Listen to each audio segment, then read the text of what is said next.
Test, test, test. Welcome. How's it going? Welcome to the stream. You have to excuse me, I'm all bunged up. I've got itchy eyeballs. I've got a cough. I've been sneezing. Got a headache. Runny nose. Dizziness. I was up a ladder the other day, Friday, and I was all like,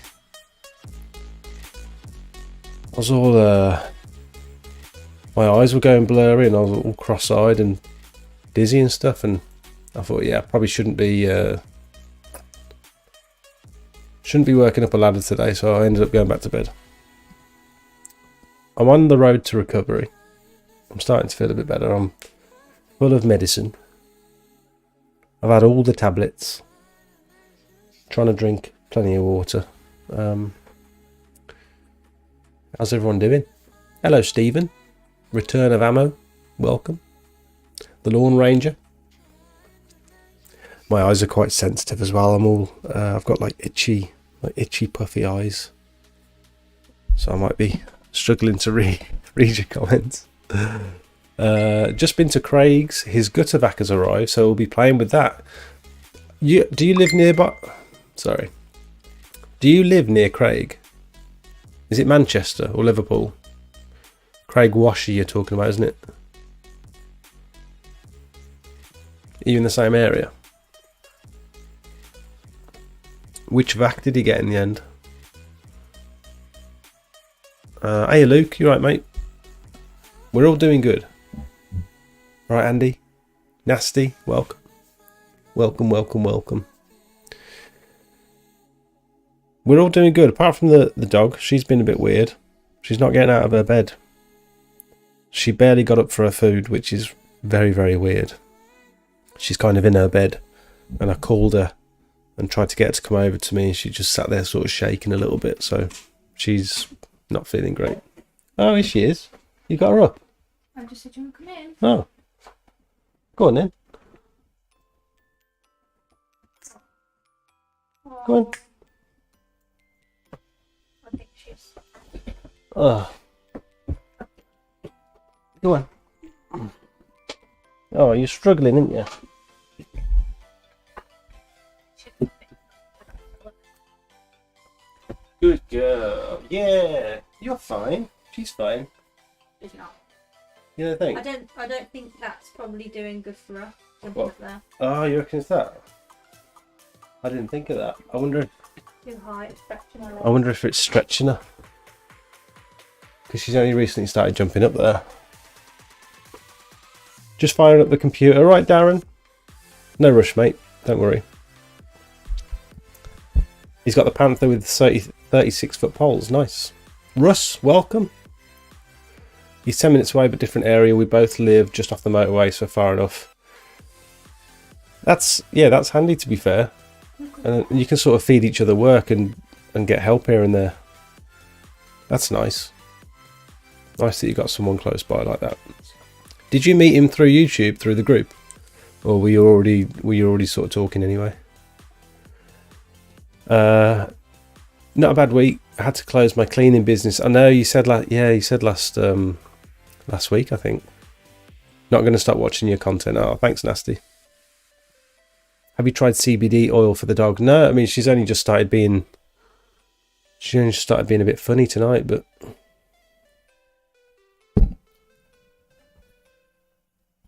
Coda.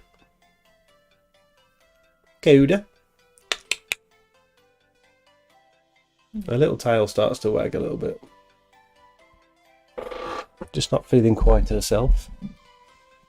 Smart exterior, welcome Alpha View. Welcome Ad-O. Have you changed your name?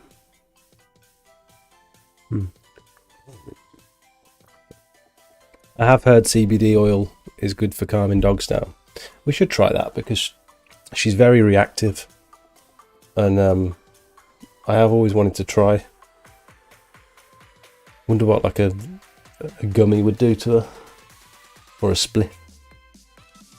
Well, Stacey Solomon was recommending some hemp treats that they do specifically for that. Hemp treats. Yeah, it's like for like fireworks and stuff. I might try some. Just what? She's worrying me. Don't worry about her. She'll be fine. The fact that she can still jump up there. I know, because she wants to just be with you and then lie down. Yeah. Just watch your video today. Looks like you're going to be a H2O staff member. Worth the experience. Oh, they've been so good to me. Yeah. I mean, hopefully there'll be more work throughout the winter. They've got so much on. If any of you aren't following H2O on Facebook, just go and have a look at some of the stuff they're doing. Like, just watch their stories. They post like 4 or 5 things every day to their stories. Hoping it's not going to be super loud. Oh, they've not got much on there today. But they've been doing massive roof cleans over the last couple of days. Big old driveways. Yeah, it all goes onto their stories. They don't post as much on their main page. But it's crazy, the amount that they get through. I suppose years of experience and a big team and the best equipment, you can pretty much do whatever comes your way, really, I suppose. It'd be nice to be in a position to be able to like not turn work down, because you're like fully kitted. Imagine being fully kitted, fully experienced, and you've got the manpower. You'd never have to say no to anything. This is some of the work I've been doing the other day. Couple of gutters, nothing major.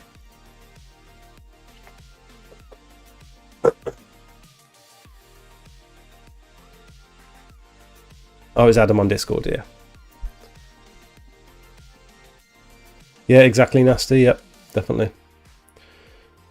I think Darren's going to be a few more minutes. Looks like Adam's putting together his buffer tank in the Discord.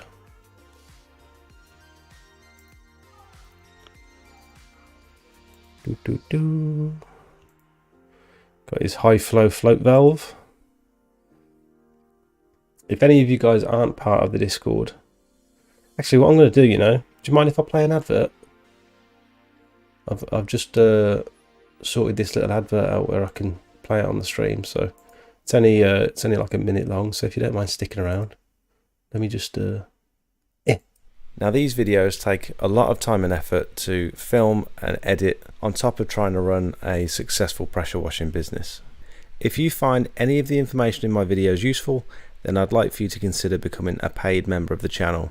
Circle members and above will get access to my private Discord for members only, where you can pretty much get a hold of me 24 hours a day for inspiration, technical help, marketing advice, or just a general chat. I post pictures and videos that you won't see on any of my other socials. You'll be the first to hear about giveaways, special offers and announcements, and it's just generally a nice place full of like-minded people who are all heading towards similar goals. We've got various different experience levels. We've got a few professionals in the chat as well. If you want to push your business, in my opinion, this is the place to be.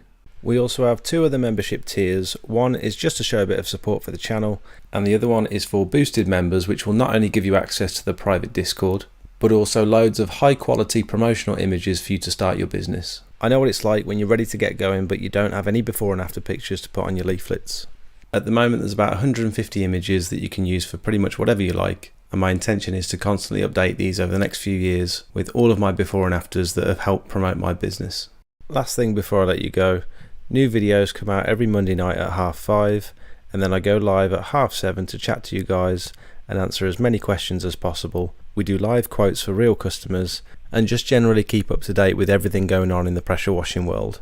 Thanks for watching, back to the video. And we're back.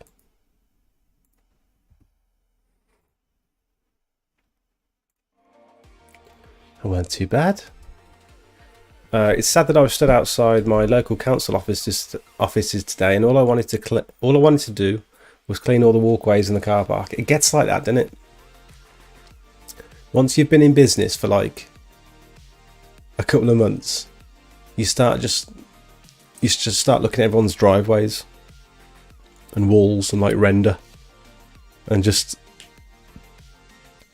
it becomes a bit weird. And then when you look into roof cleaning, you start looking at everyone's roofs, thinking, oh, that'd be a good one.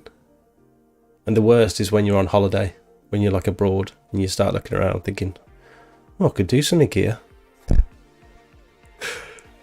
Hi Jake, hi Darren, you okay? Welcome Greg, how you doing mate?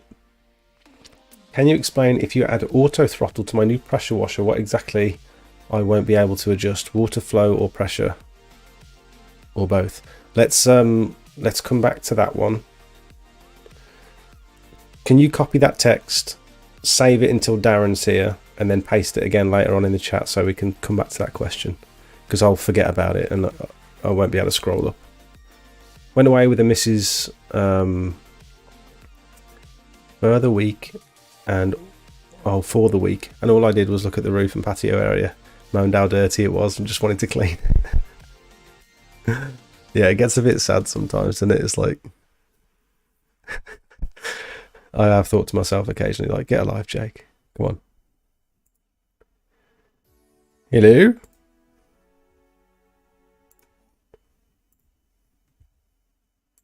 Hello. Yeah, it gets a bit sad sometimes, and it's like I can hear myself. Okay. He's not here yet, I don't think. He's chilling. I'm in Swindon. I take CBD oil if you have anxiety, aches and pains. Ooh. I used to just drink. But it makes me worse. I've had a really good day today. I've had like weeks of barely any leads or anything. I had little quotes to do in here and there, like gutters and stuff, just like this, little bits and bobs. Nothing that's gonna like keep me going. But then I put a post out on my Facebook page last week, I think on Friday or Thursday. This one here. I put this post out with just a couple of pictures. Darren, just let me know in the chat when you're ready, mate. There's no rush. I just I won't get a notification when you're in the thing, that's all. So I put this out on the evening. I asked all my friends and family to share it on my personal Facebook page. And I've had 24 shares, which is insane. That's like a lot. And it's all just my friends. No one I don't know. It's all people that live nearby and stuff. And overnight I had like, within 24 hours I got 8 inquiries. 7 of which I've converted. And one of which it's for a school. It's for a school in my town. And it's a big gutter quote that me and Squeaky Clean Dave are going to potentially team up and do. And that could make my month. That's like a big quote. All from just one little Facebook post. And then I put a video on TikTok yesterday.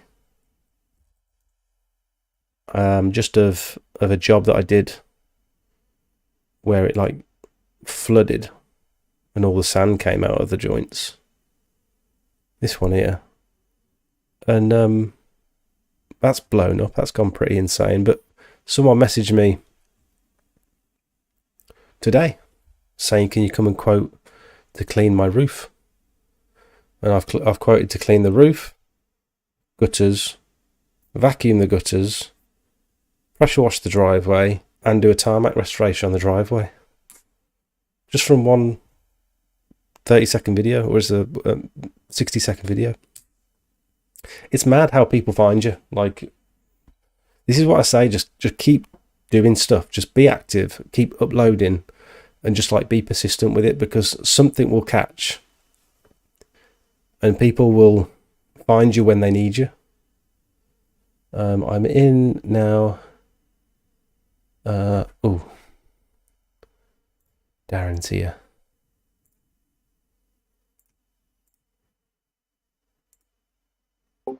Hello.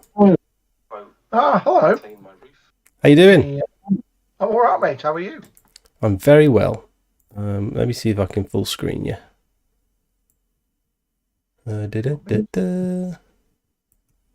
Shall I put my little camera on so you can actually see my face, or do you care? Yeah. Then I can tell if I've hit the mark or not.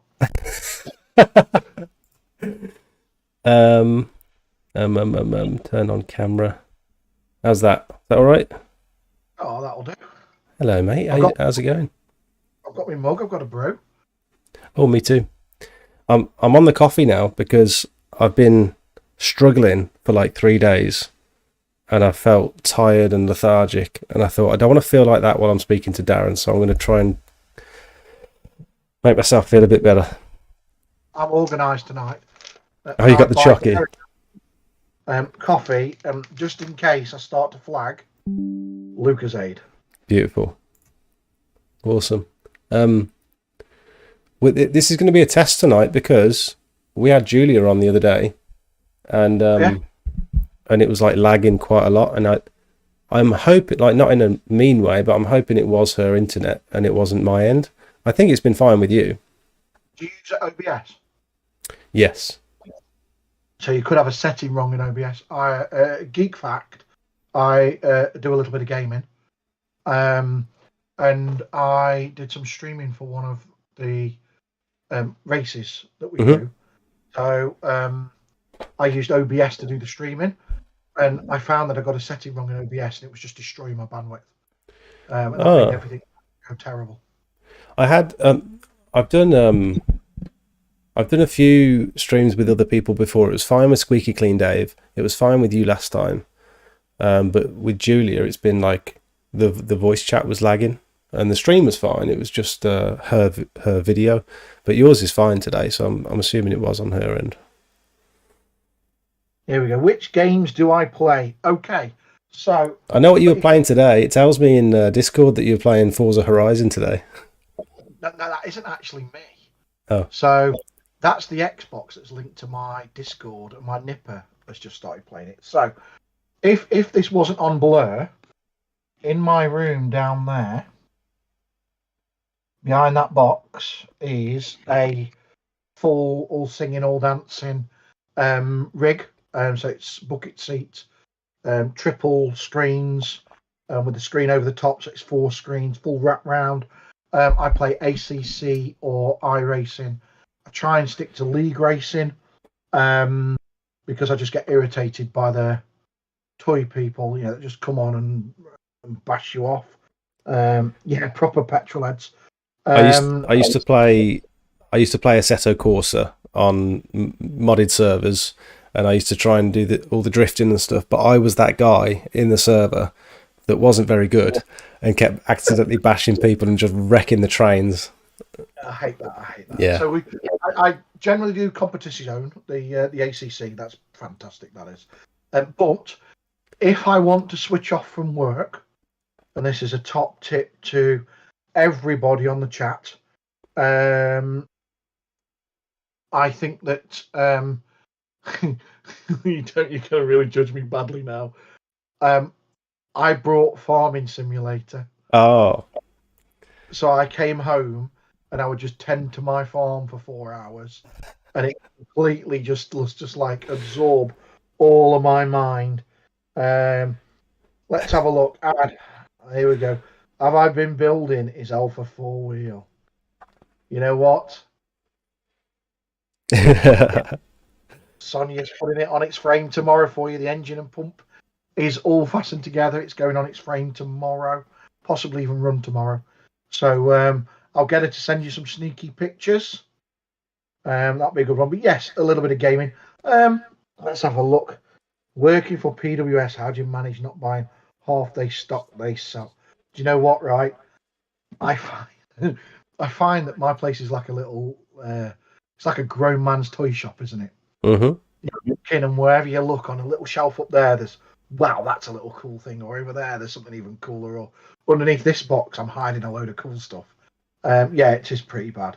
It's very dangerous when you go and visit Darren. You need to leave your wallet at home, because if you visit him and you've got your card with you, you're going to end up spending a serious amount of money because you'll just go around and you'll see stuff. He's not even showing you anything. You just, while he's working on your equipment, you're just sort of having a look around and think, oh, I could do with that. Oh, I could do with one of them. Interesting fact, I don't actually own a jet wash for cleaning up around my own house. I wash my car by hand. Do you? Yeah, straight up. And you get other people to do your roof cleaning and stuff, don't you?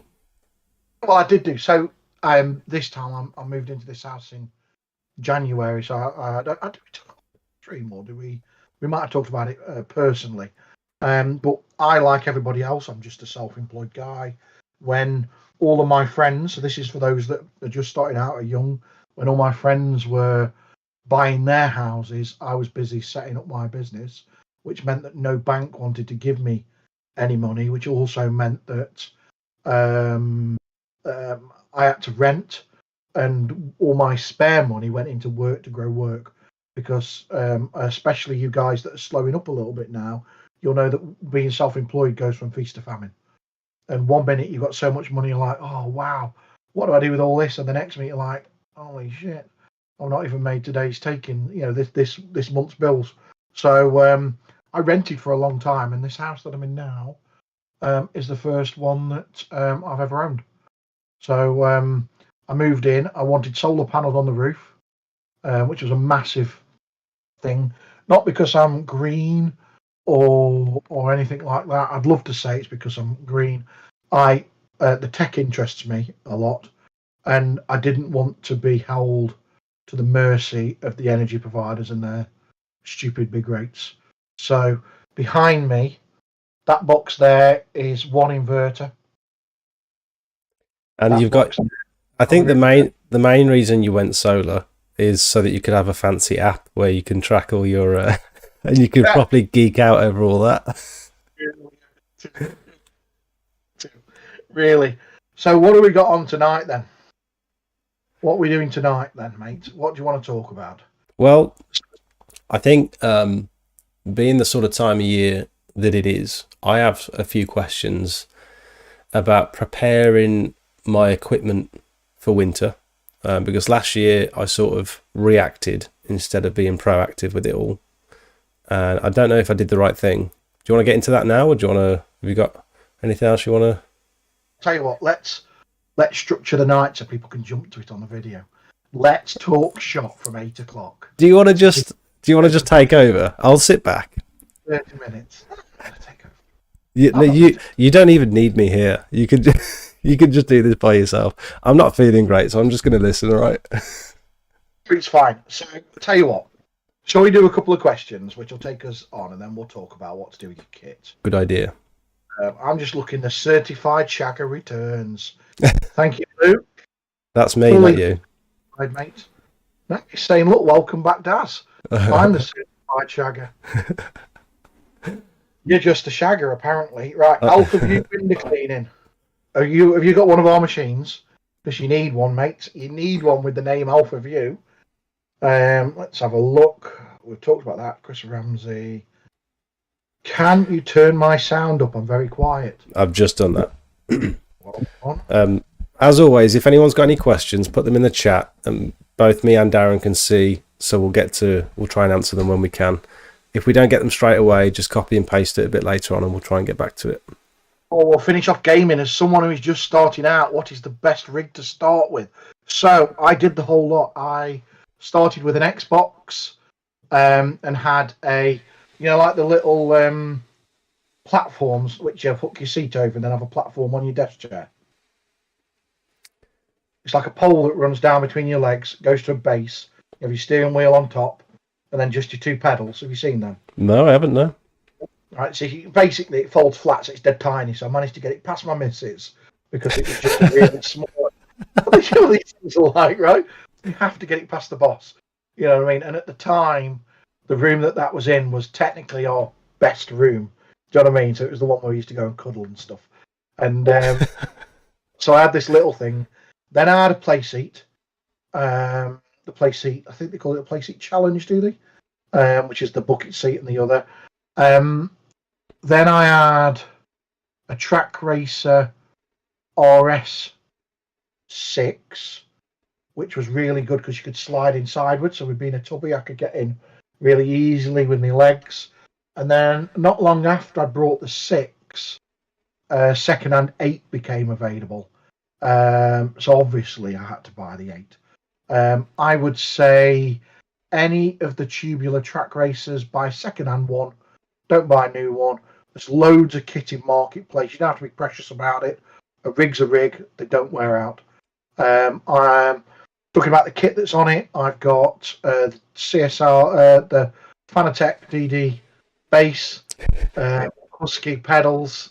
It's pretty cool. Do you know what I mean? And if you're on a budget like me, controller, is that all right? You can use a control. Xbox 360 controller. The Logitechs are fine. I started with a Logitech. I mean, we started in lockdown, so a bit of background. I race toy cars. I've seen you posting quite a bit on your personal page on Facebook. Yeah, so I've always been a petrol head. I would have liked to have done full size racing, but I'll share you some of the pictures of me on track days. I'm a proper lunatic, so my missus wouldn't okay me. Oh, in like a real car? Yeah, she wouldn't do that. The pictures of me on a track day. I featured in Practical Performance Car magazine. In fact, just to teach the teachers at school that told me I was going to do nothing with my life, I'm a published article writer. I wrote an article about how to be a track day hero for £200, and Practical Performance Car magazine published it. It was a 6-page. Oh, nice. And I brought a roller Corolla off a Pakistani guy in Derby, and it was all blinged out with. It was a front-wheel drive Corolla GTI, and it had chrome wheels and a bonnet scoop, and it was in like very max power brown with scoops and skirts and stuff. Do you remember spinners? I remember spinners. Yes. I had an import Infinity G35. It's like a. Wait there. Audio's gone. What you It's done, not. Ad? I don't think it is. Can everyone else hear us? I think we're good. It looks good on my end anyway. Like the Nissan 350Z. They did like an Infinity Skyline G35 version, and I had one of those. And it was an import, and it was imported with 20-inch chrome spinners on it. And that's how I bought it. And I said, have you still got the original wheels? Because I don't want to drive out of here with those on there. We used to joke. So my Corolla, I'm not telling you the story because it was good, by the way. It was a beat-up pile of crap. I gave the guy £180 for it. It was meant to be an engine donor. And what happened was I did a bit of website work for the magazine, Practical Performance Car. They took some bad advice. And when you're in the community, it's a bit like the jet wash community. You kind of chip in and help everybody out. And they took a load of bad advice. I helped them out. And they went, "Ooh, would you like to come to Mallory Park and have a go in one of our magazine feature cars around the track?" And I was like, "Sounds amazing, but no.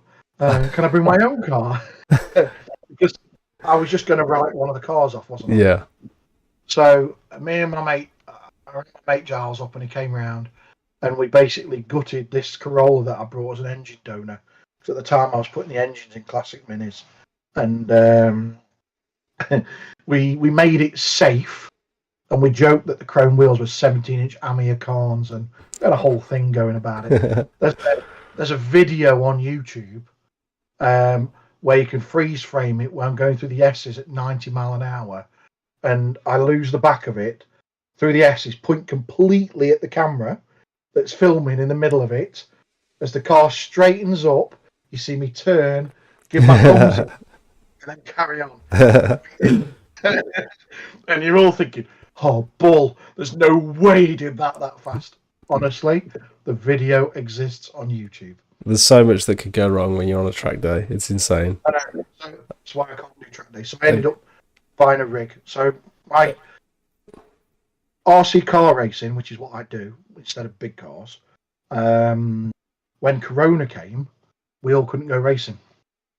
So we all brought Xboxes. We all brought G920s for 200 quid. That's Basically what sat, my little brother's got one of those. and we basically sat on a sofa with the headphones on, racing each other because we couldn't go out. And then I enjoyed it so much, it's manifest. You know, I haven't just gone out and brought 5-10 grand's worth of rig, all like that. This has been built up over the years, a mix of new and second hand, mainly second hand stuff. Have you ever not have you ever thought about going to the Nürburgring? been, Have you actually? yeah, about 10 times. To drive? Yeah, What did you drive? classic Mini. Did you? Did you go with the club? I organised the event. No way, that's cool. It's called the Silver Ring Rally. And we went from Silverstone, so we got to do a parade lap of Silverstone, then went to the ring, met up with a bunch of Germans, and then did a ring lap. So if you look at YouTube videos, a real famous guy used to do all the videos with Sabine. He was called Ring Mini, and he gave me a hot lap in his Ring Mini. Oh, that's cool. And then he said to me in his broken English when we were when I got out, he said, "Did you enjoy it?" I went, "Yeah, it was good." He said, "It's not as fast as my fast lap." He said, "You're a bit heavy." Is that were you talking about Sabine Schmidt? Sabine Schmidt. Cool fact, before she died, when we did one of these gigs, she actually drove into the back of one of our minis, Fat Lads Mini. That's a cool fact. Cool fact. Got crashed into on the Nürburgring by Sabine in the ring taxi, doing hot lap. That's one to tell the grandkids, though. To be fair, he probably weren't very happy about it on the day, but oh, the car that I took to the ring, mate, it was a nail. It was it had got just basically strapped under the seat was enough spanners to take the bucket seats out of it, right? And the number plates were basically velcroed on, so no serial numbers on the car. So if I crashed it, I was literally number plates off, bucket seats out, over the fence, and I'm off. Yeah, Right home with somebody else. I've had a few cars like that. Right, so you want to talk about prepping your machine. Oh, wait there, somebody's being made redundant next year. So I'll be in a position to buy an Alpha van mount. What are the timescales involved from order to fitting? Completely depends on time of the year and what the stock's like. Summer's been 3 to 4 weeks. 2 to 3 weeks to make it, roughly a week, 10 days to get you scheduled in, to get it fitted. Are you getting when you take it? Have you got like a spare pile of frames, for example, or is each one custom made as soon as you get an order? No, so we do try and run in front with frames. So our frames come, Baz, our fabricator. What we try and do is to make it cost effective. We build enough stuff to fill a oven at the powder coaters. Oh, that makes sense. That's roughly sort of 6 or 7 PB frames at once, or 10 hotbox stands, or 1 compact. And what we tend to do is look at the shelf and go, right, we need this, this, this, and this. The frames themselves are not the custom bit. We've kind of standardized the frames now, but every single person pretty much wants something different doing. Yeah. With the big bolt on the frame. You were showing me the evolution of the frames last time I visited. What version are you on now? You're on like version 3 or something?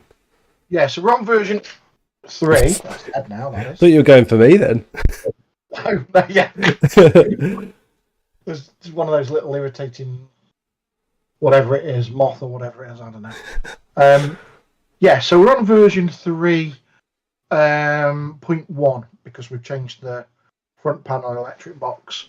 There's going to be a 3.2, and then we're going to completely evolve the electric box area. So we're going to have that as a instead of it being a plastic box, it's going to be a fabricated box with a stainless front, with all the controls on a stainless front, with the alpha cut out nicely with green on the back of it. So instead of it being a plastic box, it's going to be more part of it, because we're getting asked now to put more electronics on this, and more people are wanting more stuff. Well, you're doing crazy stuff like remote starting and all that sort of stuff, ain't you? So I need a bit more room in the electric box to do this type of stuff. The other thing that we got commissioned the other week to do, was you there when we were working on did we have a brand new one on, or did we have one that come back in for some upgrades? You were working on a brand new one that was going out of the country. Yes, that's gone and left. But yeah, so since then, we built it. There's been a few more been built. Can you believe I took 2 orders last week for 2 more compacts before the year's out? I know someone came in to see you the other day, and they might be working on something a little bit spicy. But I don't think we can talk about it just yet. The squeaky one or somebody else? Might be a little bit squeaky. Yeah, I can't tell you what he's ordered, but there's something happening.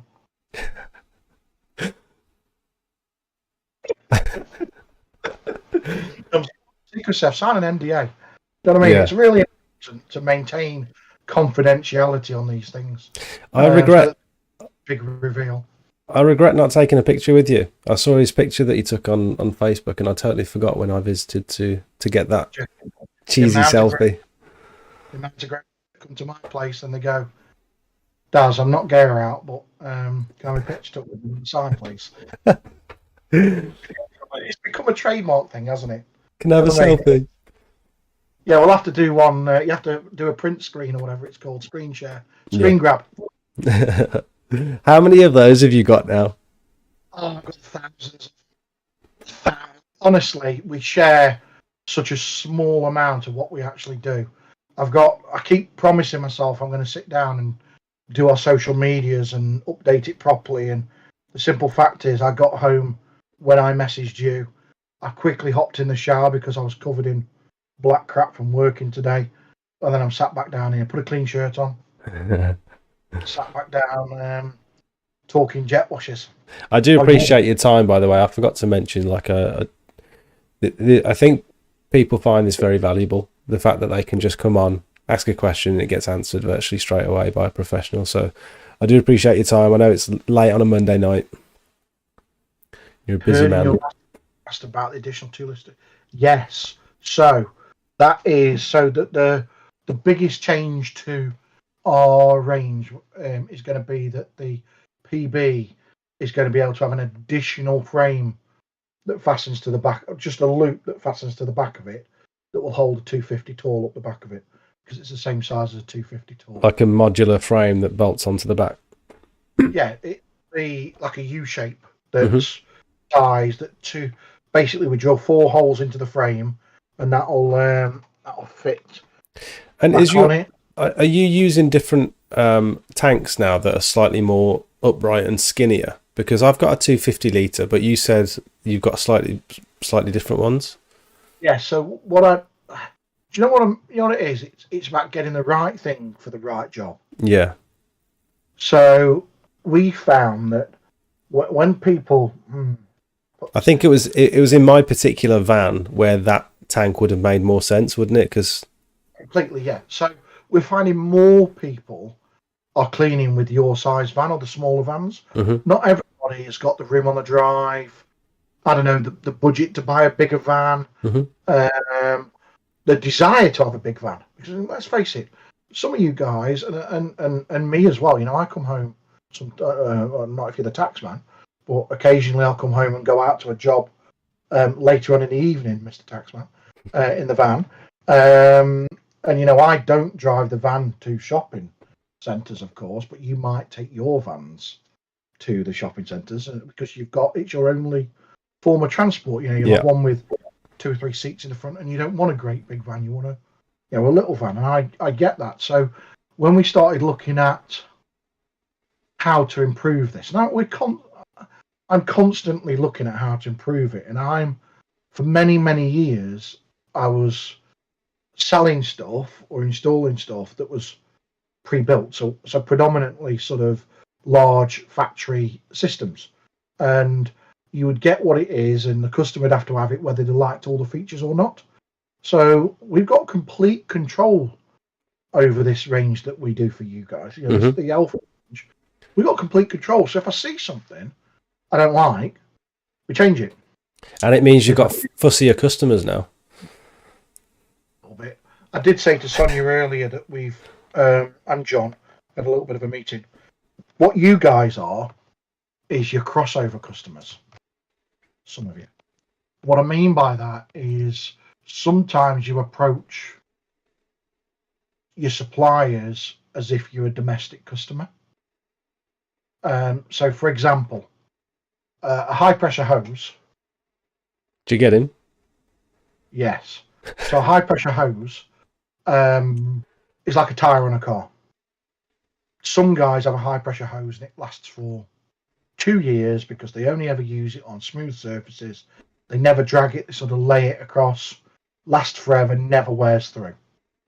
The next guy uses it pretty much exclusively on rough, abrasive surfaces. Drags it round corners. Dragging it round corners and exposes the wire in a month or two because they've worn through it. And I get to see, I've got some customers that can wear through a hose. And you got to, any brand of hose. We're not just talking about my hose. Any brand of hose. In a matter of a month or 6 weeks, they can wear through it because they're doing 10 hours a day. Every day they're doing 60 hours of use through the hose and it's wrecking it.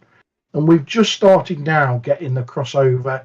Well, that's warranty. Mm.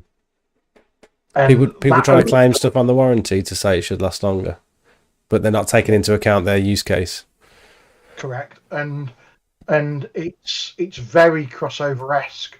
So when we normally deal business to business with, I don't know, food factories, abattoirs, slaughterhouses, that type of stuff, they know that these hoses are consumables like a tyre on a car. Mm-hmm.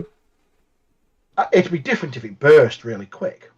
Then, it burst within a week or two. It's like putting miles on something, isn't it? That's all it is. It's just time used. We get more crossover.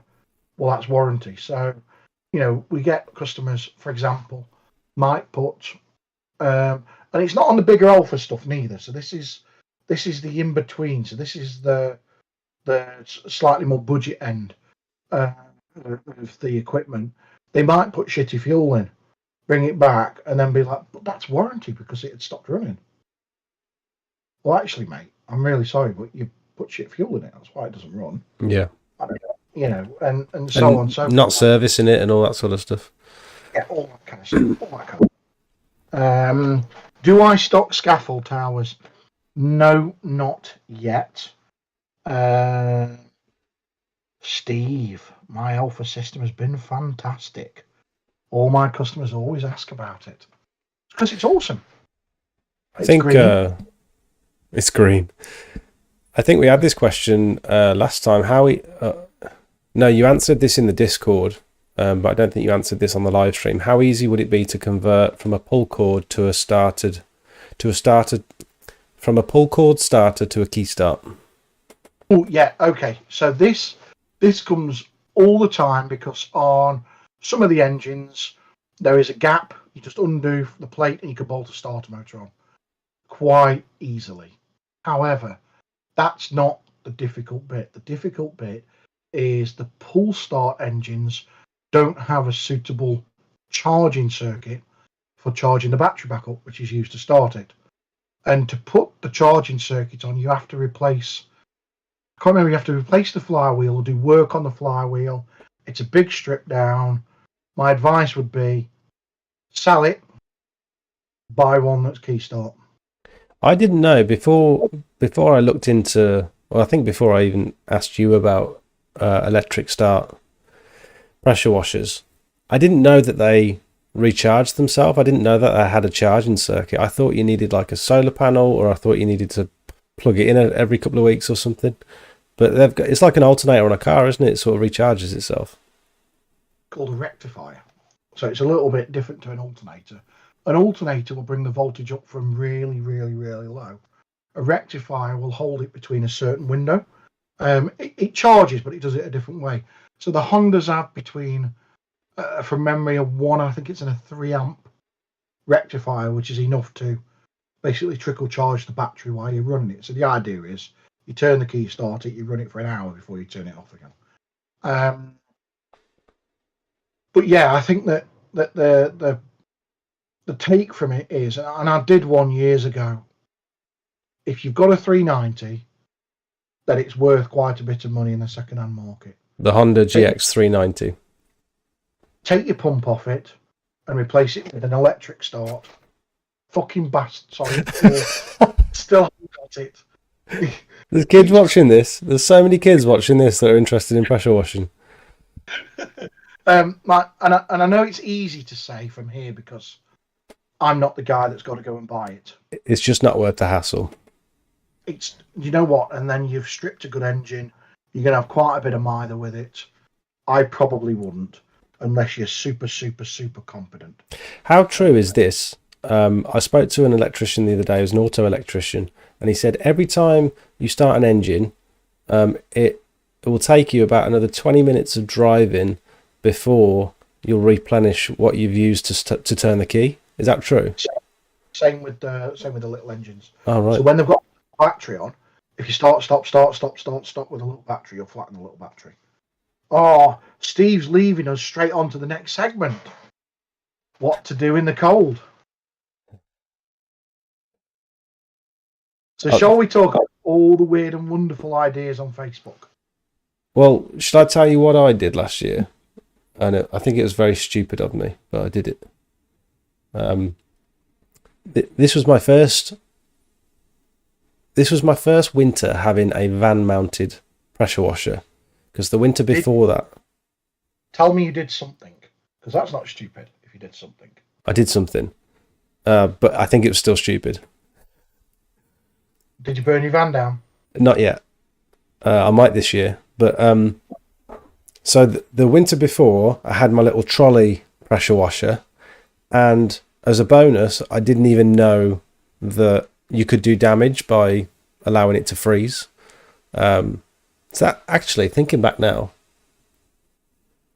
that could have been why it had an oil leak and there was a big piece broken in the pump. That might have been why I broke my first machine, because I let it freeze over the winter. Probably. Okay. So what did you do to stop it from freezing? Well, so the following winter, I had a van-mounted pressure washer. The one you've got now? No, this was tin pot, as you'd describe. I never use those words on YouTube. I only use those. I've got a video. I've got a video on my YouTube channel of you saying we don't do tin pot. And so what I did, I just put a little electric heater, a little dangerous electric heater that you shouldn't really buy anyway in the first place, and I stuck it in. Yeah. Okay. And I stuck it in my van on an extension lead into the house on a little plug socket timer, and I just set it to come on every 2 hours at like a fairly low temperature. Question. You know those little fan heaters come with a frost setting? Why wouldn't you just buy one that had a frost setting for 20 quid and put that one in your van instead of doing all the timer business?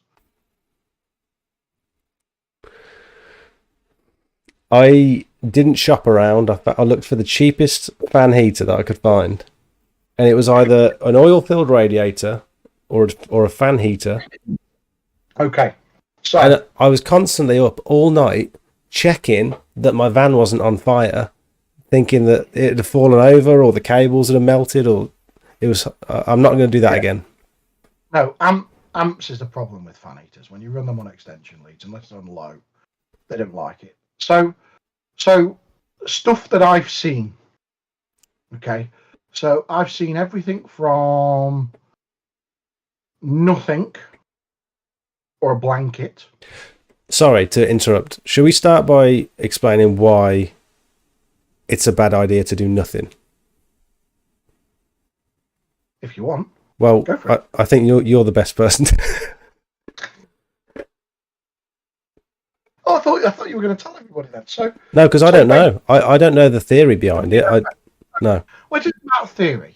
So inside your jet wash, and the reason why they are susceptible to freezing more than, let's say, a hose.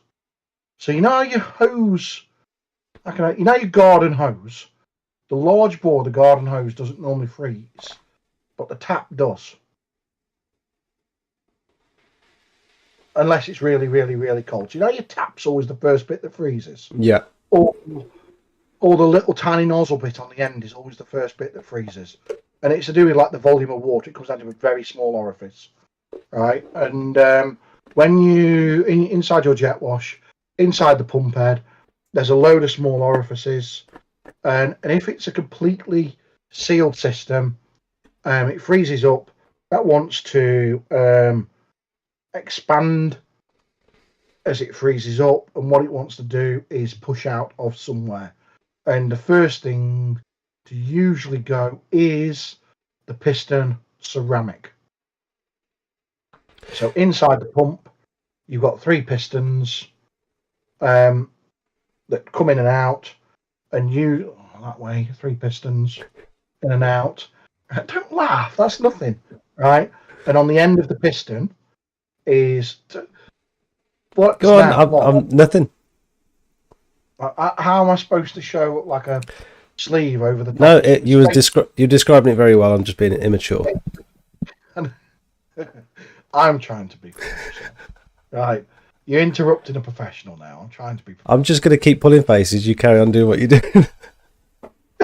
And basically, there's a ceramic that goes over the top, and the ceramic is exactly what it says. Ceramic, it's pot, it's ceramic. And that, it expands, it pushes against something. That's what cracks, that's what breaks. And that's why you get that leak from underneath your pump when it eventually works and it wrecks your seals. Can that still happen if, because I'm picturing a van mounted pressure washer with the water tank hooked up and it's attached to like a high pressure hose reel. Even if you've unplugged the high pressure hose reel from the pump and all the inlets and stuff, if you unplug everything to essentially let the pump breathe, can water in that pump still expand and cause damage? Yeah, well, that's the bit that gets you. It's because it's in all the little small orifices. So even though it looks like you've cleaned it, there's still some water inside it. Right. Okay. So it's always safe to assume that there's always. I'm just reading YouTube. Luke. Luke, it is a particular technique, and I think it's that one, isn't it? Oh dear. And it mentions pink and stink, but I don't think that's appropriate for. I'm going to get demonetized. You can. Again. Last time I visited Darren, I got demonetized. Playing bangers in the workshop. Yeah, something like that. So I've always assumed there's been water in it. It's going to freeze. It's going to cause damage. Let's try and give your jet wash in winter the opposite approach. So instead of it'll be all right, always assume it's going to be knackered because you're going to wreck it. So instead of it's not that cold, holy crap, it's getting cold, I best look after my jet wash, right? Mm-hmm. Or you'll just be visiting somebody like me and you'll be getting it fixed because this is what keeps us in business. So it's people with the it'll be okay and no preparation is what keeps us guys in business. And it comes from I've never really looked after my stuff, but becoming self-employed and spending a lot of money on all this equipment, just things like my van. I never used to take care of my cars, but now having a van where actually I rely on it to earn money. It's not just if it breaks I've got to fix it, but if it breaks I can't actually do my job. It makes things totally different in the grand scheme of things. Yeah, I agree. And you just need to assume that it's going to get broken, so you're going to want to do something about it. Mm-hmm. The simplest thing you can do is make sure that you don't. So, number one tip. Here's the number one tip. If you've got a quick release gun, and I don't mean a 2600 where you can take the lance out, I mean where you can take the gun off the hose. Yeah, like a MIDI quick release fitting. MIDI or whatever, undo the gun so that when the water freezes and expands, it's got somewhere to push through so it doesn't go to a dead stop. Yeah. So that's the number one thing. That's the first thing you should do. After that, you want to be putting in some kind of heat in the van. And there's various ways of doing it. Some I think are a bit sketchy. Some I think if you had a fire and your insurance company found out, I don't think you'd be covered. So your options really are put some kind of fluid in, run it through the pump, run it through the hose, so it doesn't freeze up. Like We're talking about antifreeze. Yeah, we're talking about antifreeze. So would you put antifreeze? Say for example, my setup, I've got my tank, I've got my pressure washer.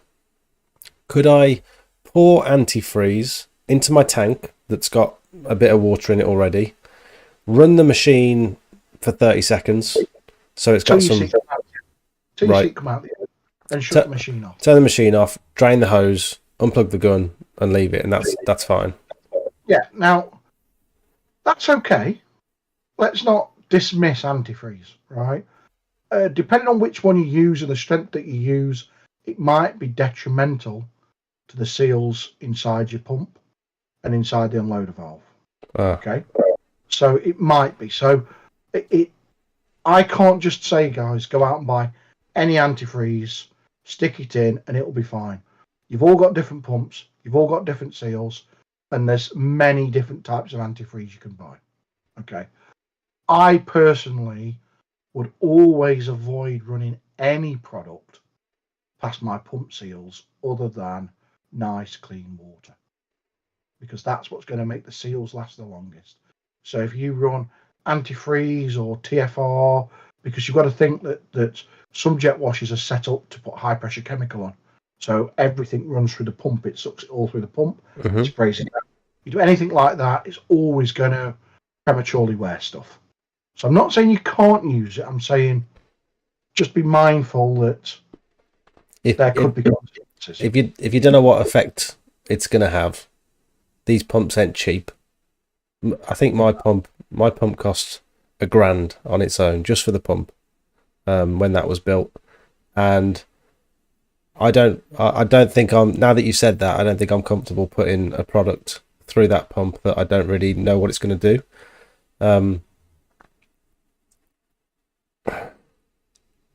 I've got you thinking now, haven't I? Let's have a look down. That makes things awkward now, because that was my plan. Yeah, well, we're going to get to this in a second, Dan. So, because I have experience last year of how to get around not having power at your van. So the simplest one. So let's assume. No, let's come to the simple one last. The next one that people use are basically motorhome night heaters. So these are gas or diesel powered. They connect onto your 12-volt battery. They suck diesel out of a tank. They convert it and blow in hot air. Okay, they range in price from a couple of £100 to a branded one fitted at a couple of thousand. They can be temperamental, but they're very, very, very good. I saw someone heating their house last year on Facebook on the pressure washing page. They're heating their house with one of those diesel. Yeah, one of those diesel 5 kilowatt fan heaters or 3 kilowatt fan heaters. Yeah. So you could use one of them. Personally, I don't like the idea of using them unattended. Yeah, that's my whole thing with just having something turned on in the van overnight unattended. Seems Right? sketchy. So, well, that's diesel, and that's igniting diesel. Mm. Right? That basically is a mini hotbox blowing out. It's a jet in fuel that's being ignited that could set fire and melt your van down. And the idea is, I suppose, that if you're in the motorhome, you'll smell it when it starts to go wrong. You'll switch it off, or it'll kill you in your sleep, whichever. You know what I mean? You'll smell it, you'll attend it. So I'm not convinced that those things are meant to be left unattended. Which then brings us to electric heaters. Okay, which is a bit like what you did last time. Mm-hmm.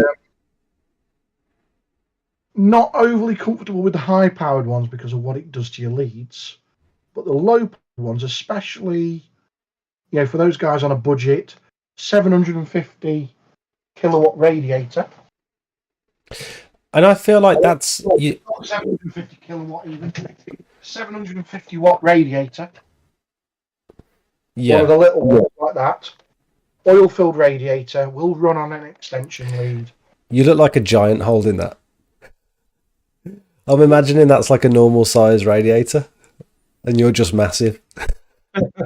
Cheers, mate. No, in a good way. Thanks, pal. I feel like you don't need something crazy high power to get the temperatures. Like, do you just need it above zero? Well, I'm going to come to the next top tip. Sorry. I'll stop interrupting. No, it's fine. You need to ask these questions.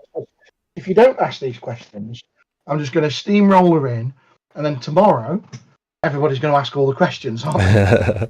Like, why, Daz, would you pick a 750 watt radiator over a 3 kilowatt oil radiator? And I would definitely prefer to use a radiator than a fan heater.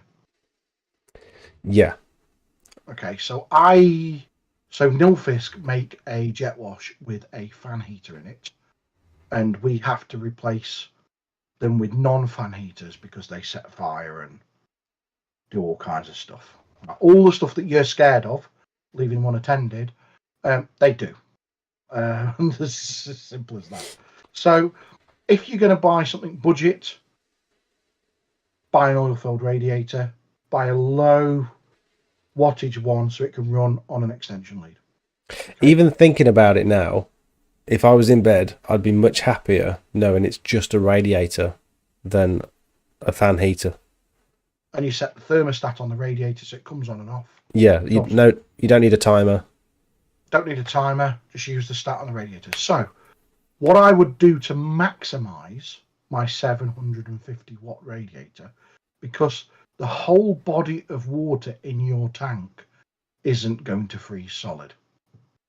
Okay, the very top is, and the tiny orifice at the bottom is, And the stuff inside the hoses. Yeah, the stuff inside the hoses. So what you want is a nice fluffy blanket or a duvet, an old double duvet that you're chucking out. Put that over the top of your machine with the oil-filled radiator sat just inside by your machine. Done. Maximised your wattage. It's warmed your van up. Everything's fine. So for those asking about what do you do if you can't get to the back of the van, so some of you will know that I've got a bin van that does a bin round. No, I don't actually do it, but I own a bin van that does a bin round. The big green one. The big green one. Funny enough, mention green. It's the same colour. Weirdly. What was originally going to be our demonstrator van, but that's a different story. So Fester, who does the bin cleaning, he lives in a terrace house, can't take a lead to the van, can't do anything like that with the van. And he was like, and it was really bad weather last year, and he's got a compact on. And he was like, oh, what am I going to do? What am I going to do? What am I going to do? And we said, right then, Fester, let's get, and you will have seen our tube heater kits that we've got on our website. I'm going to pull it up right now. You can if you want. By the way, please don't think this is a sales pitch. I'm going to tell you guys the components that are in it. If you're savvy, you can just go and source this yourself. This isn't what we do as a job. A full disclaimer, do you know what I mean? This isn't really our job. It's just something I put together to make it easier to buy it all in one place. Mainly for us, fitting to our customers that are in more than selling out. So you'll see that there's two versions of tube heater on there. I think a 40 watt and an 80 watt. So what we did with Festas is we used Festas for the 40 watt one, the really small one, covered the whole of his machine with duvets like we talked about, and used a 40 watt tube heater off a 12 volt battery with an inverter. If you just type in heater at the top, it's just finally coming up if you found it. Oh yeah, I've got it. You might be a little bit behind on the stream, but I've got it. So you can run this off a 12 volt battery? Well, it's a mains heater, that is, right? But we just, because Festa has got one of our so our bin van's got the compact on it, you know, the one with the solar panels and the bits and the bobs. Yeah. So Festa ran one of those small tube heaters off an inverter that was on his van with the two 12 volt batteries that were on his van. And then he went for a drive, and he's also got a battery to battery charge, you know, on the van. So when he drives, it also charges it up. Yeah. And then when he went out and drove the van somewhere, it recharges the batteries. So how long would you expect that to work without recharging? I suppose it depends on the size of the battery, doesn't it? Size of the battery, how cold it is, how long. Because Festa just had it on low just to keep the edge off with the duvet over the top. Can I just use insulation roll around the pump? My van is insulated and carpeted too. You know what? You could, and it's definitely better than nothing. I just don't like to chance it. You know what I mean? I'm just one of these guys. I'm a bit of a pessimist, and I always assume the worst. The fact that your windscreen can develop frost on it on a mildly cold night seems like as soon as the temperatures get below zero, water's going to start freezing, isn't it? So just at what point does convection dangerous? Yeah, that's what we were just covering. If you were to leave your house with no heating on overnight and the windows open, because even your van's going to let cold air in through the cracks in the even with the window open. So if you don't put heating on and left your house empty, it would freeze all of the pipes. Yeah, I would have thought. That's why most central heating stats have got a 10-degree limit on it. And most house insurance policies say you've got to heat the house to 12 degrees. Yeah. And having like insulation, you've got to have heat in there first, haven't you, for the insulation to actually hold the heat in? Yeah, and it's tricky putting loads of, because the kit is air cooled that we use in our job. The what you're actually trying to do all the time is keep it cooler. Yeah. So you don't want to be getting it hotter because all the time you're trying to keep it cooler. So it's a little bit negative. Like I say, you could chance it. I know people that just put duvets over, just put blankets over, just put insulation over. I know people that just do that and have been absolutely fine. And then I know the next person that's put a heater in the van and they didn't quite direct the heat in the right place and still managed to freeze it. Yeah. It's just not worth it. If you're going to go to the effort of putting blankets over everything and it still doesn't work, it just seems pointless, doesn't it? You might as well. I mean, there are people the window cleaning guys. So Alpha View is going to tell you here, he uses an Aquarian tank heater inside his tank. So what he does is he warms the water up like a fish tank, duvet over the top, and that keeps it all warm. And then I suppose that warm water is going to transfer heat onto sort of everything around it. It's like a big radiator. Warm like a big radiator, yeah. And I suppose you start the day with warm water, so it's less likely to get frozen. Yeah. Last year I had to. Bear with me 1 second. No worries. Just excuse me. Jive, I'm just live on a YouTube podcast, and that I've answered the phone in the middle of. Is somebody dying? Not yet. I was going to say, please don't say yes. A bit. Why do you want to come up? What you got? Kitchen stuff. Yeah. What time are you coming up? 9:30. 9:30, 9:45. 9:45. See you in a bit, mate. Ta-da. In one of my videos last year, By the way, just a bit of background. If I didn't answer that, my missus would kill me because that's our kitchen fitter.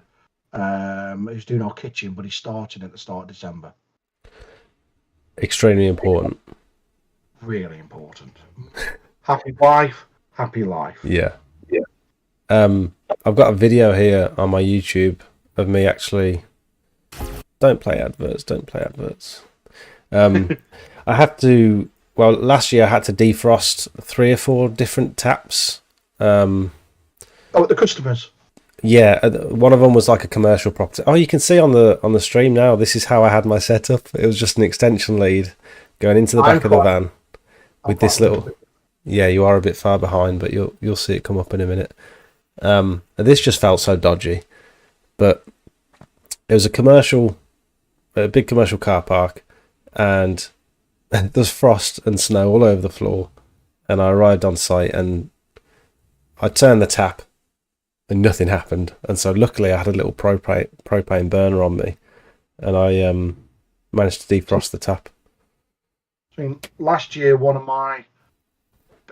it's no secret that we look after around a third of England's ambulance stations. So we look after the wash bays in around a third of England's ambulance stations. So the guys on the road go out and do that. Last year on the south coast, because they don't normally get such cold weather, they're not as frost protected down south. Yeah. And they froze everything, and they had me going round unfreezing all their water so they could clean all the ambulances. I mean, that's not a... If you're getting paid for it, that's quite a nice job to do, I suppose. How did you do that? Gas bottle, 3 o'clock in the morning, like you're just talking about. Yeah. There's no other way, really, is there? Let's have a look. That's a straight up fire hazard. I haven't seen your video yet to see somebody's called it a fire hazard. I think he's Really? talking about my video, yeah. Yeah, I think so too. It doesn't surprise me that you've done something that's a fire hazard. Hey, You're getting better now. You're getting more professional now. this was my first year having a van-mounted system, and I didn't put a lot of effort into figuring out what I should do. Do you find that the more you learn and the more professional you get in, so the more you know about the kit and you're learning how to do the jobs, the bigger, and not necessarily bigger, but the better paid the work is getting for you, because you can quote it correctly, you can win it confidently, you can clean it and do it on time because you have the right kit. Oh yeah, that heater's just gonna... Oh, and it's not the heater that's the problem. I reckon it's the extension lead you've got it on. I haven't looked at it yet. I'll look at your demonstration. Oh, there's a frosty window. There isn't a frosty window now. Look at that. Oh. So to answer your question, I'm literally quoting a school today, and just turning up and knowing I've got the right equipment for the job. I'm not worrying about when you try and do things cheap, you're worrying about the fact that you've got inadequate equipment for the job. And so it's nice to be in a position now where I've got all the right equipment that I need to fulfill the task.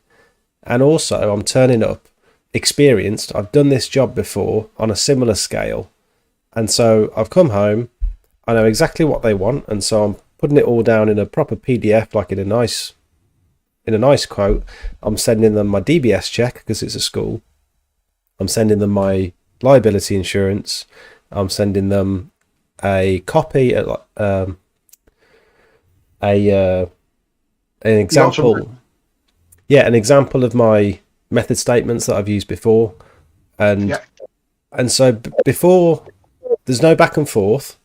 I'm going to give them my price with all the documents, and they can either sort of take it or leave it. I don't have to wait to see if I've given them enough stuff for them to be able to get back to me. And I'm not worried. I'm confident in the price. I'm confident in my equipment. Here's the services that I can offer. And it's so nice to be in that position now. And it's taken me like 2 years to get to this position where I'm feeling good about taking on a job of this scale. And I was sat down figuring it all out earlier, and I just thought, like, I'm making so much progress. Like this, the start of this year, doing a similar job on a similar size school, I was so nervous that I was just going to fail. Really?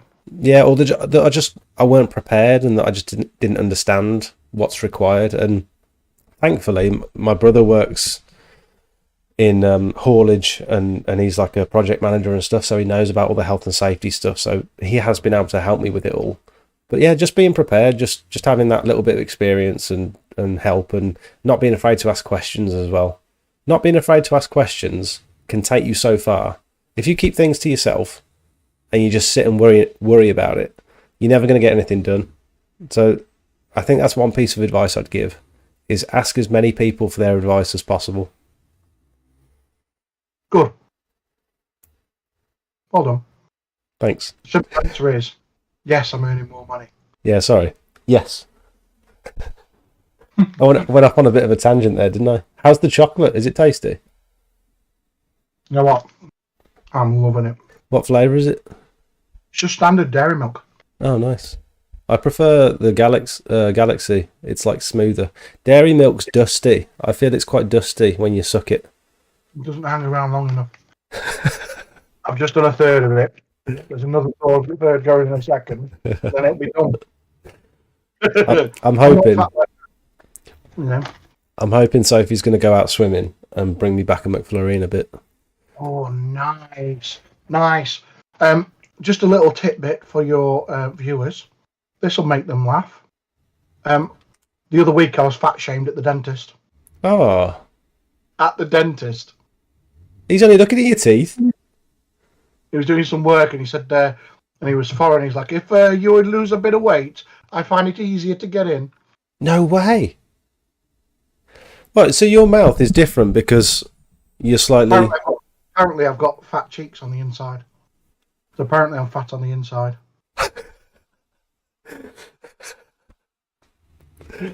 You're fat on the inside. On the fat shamed at the dentist. There's a little nugget for you. I didn't know your cheeks. Yeah, literally the width of your cheek. It's a tough fit on the inside. Right, so Steve, does your van heaters come with fitting instructions, e.g. placement and so on? No, but I tell you what, ignoring the fact that I put a kit together, have you got a way of sharing your screen but without the sound back to this, so I can see what you're looking at in real time? Or could I maybe share my screen? Do you think that might work? You could try sharing your screen. The quality won't be great. I was going to ask you on the picture on the website that I was looking at. I wasn't really sure of the components and where they go and what they're for. And so, were you about to explain that? Yeah, we talked through the components and tell you where you can buy them all from individually. So if you want to go away and source them yourself, build your own kit, perfectly fine. Do you know what I mean? That sounds like a really good opportunity for a video. And if we do it now on stream, I'm not going to be able to make that video. But equally, I don't know what I'm talking about. I have no idea about electrics, so I'm probably not the best person to make that video either. What we could probably do is get you up and fit one to your van. Better still, we could get you up and you could fit one to your van at my place with guidance. And then you could do the video about it. It's not a bad idea. That would be the best way, because then you can work out your placement, work out where you want to do it, talk about the components as you do it, learn as you go along. It's not complicated. That sounds like Would anyone benefit from watching me do it? Someone who knows nothing about electrics. So this is a standalone thing that you can have in your van. You don't need to necessarily plug it into a power supply outside. No, I'm talking about the one that you plug into a power supply outside. But you could. Right. You could, because you've got a big battery in the back of your van. Yeah. That runs a jet wash. You could run an inverter that would run a hot box, for example, and also run a heater in the back of your van. Right. In the meantime, do you think it's worth going through those components just quickly, just to, because I don't know what an inverter is. I have no idea. Well, those components on there, I'll talk about the heater, so a safe heater. You could just bring the picture up if you want. Yeah, I've got it up on stream now. So it's a bar. So that bar going across the top. Well, let me move things around on my computer. Right. So. We're talking about the same thing. The van heater kit, self-fit. Correct. 1 foot, So, 40 watt. Yeah. So the 40 watt. Just bear with me. Right, let me go back. Right, so the heater is the bit that goes across the top. Yep, the bar. So that is called, everybody get your pens and paper down, a tube. All right.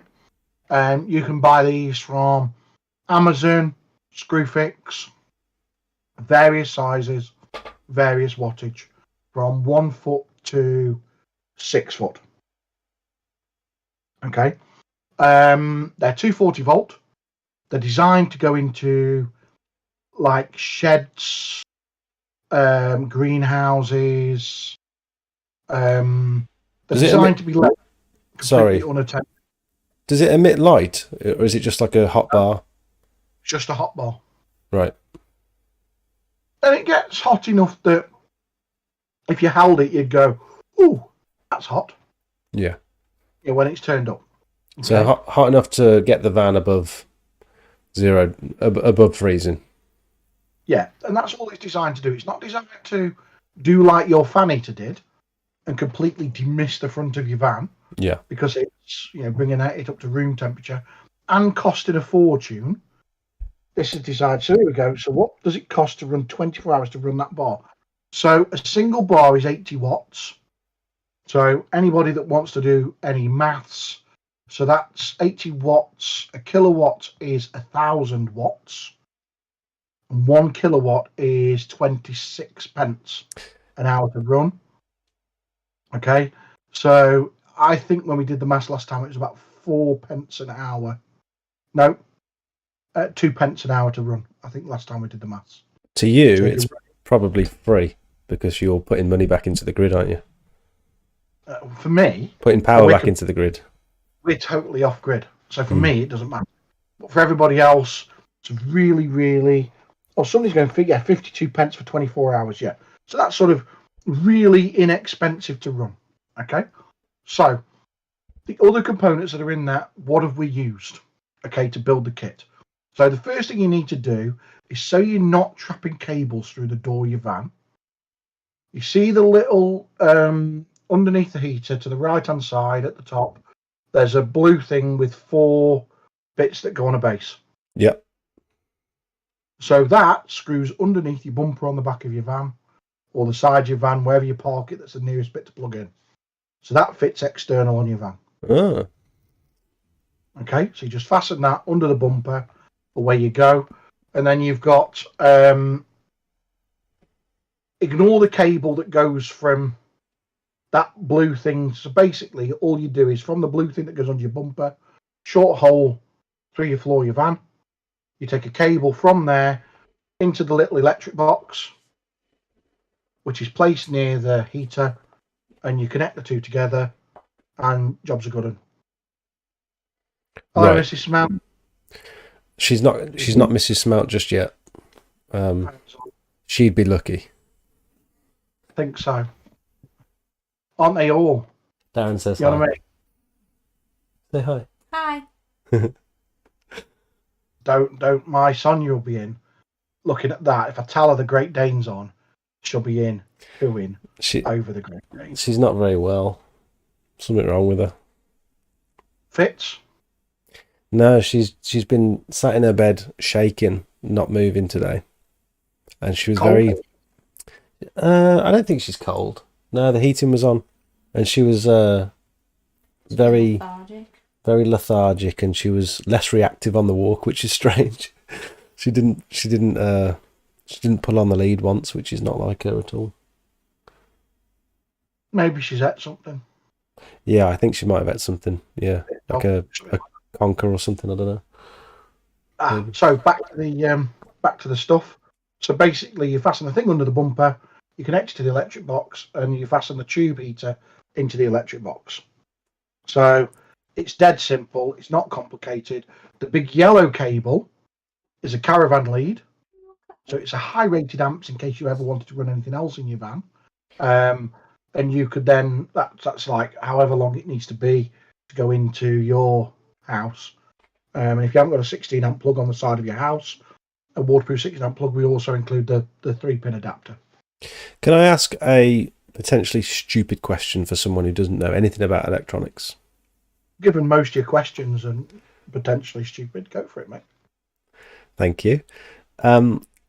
What is the purpose of having these big 3-pin scary adapters compared to just like a normal household little One plug? running amps, 2 properly waterproof. Are they waterproof?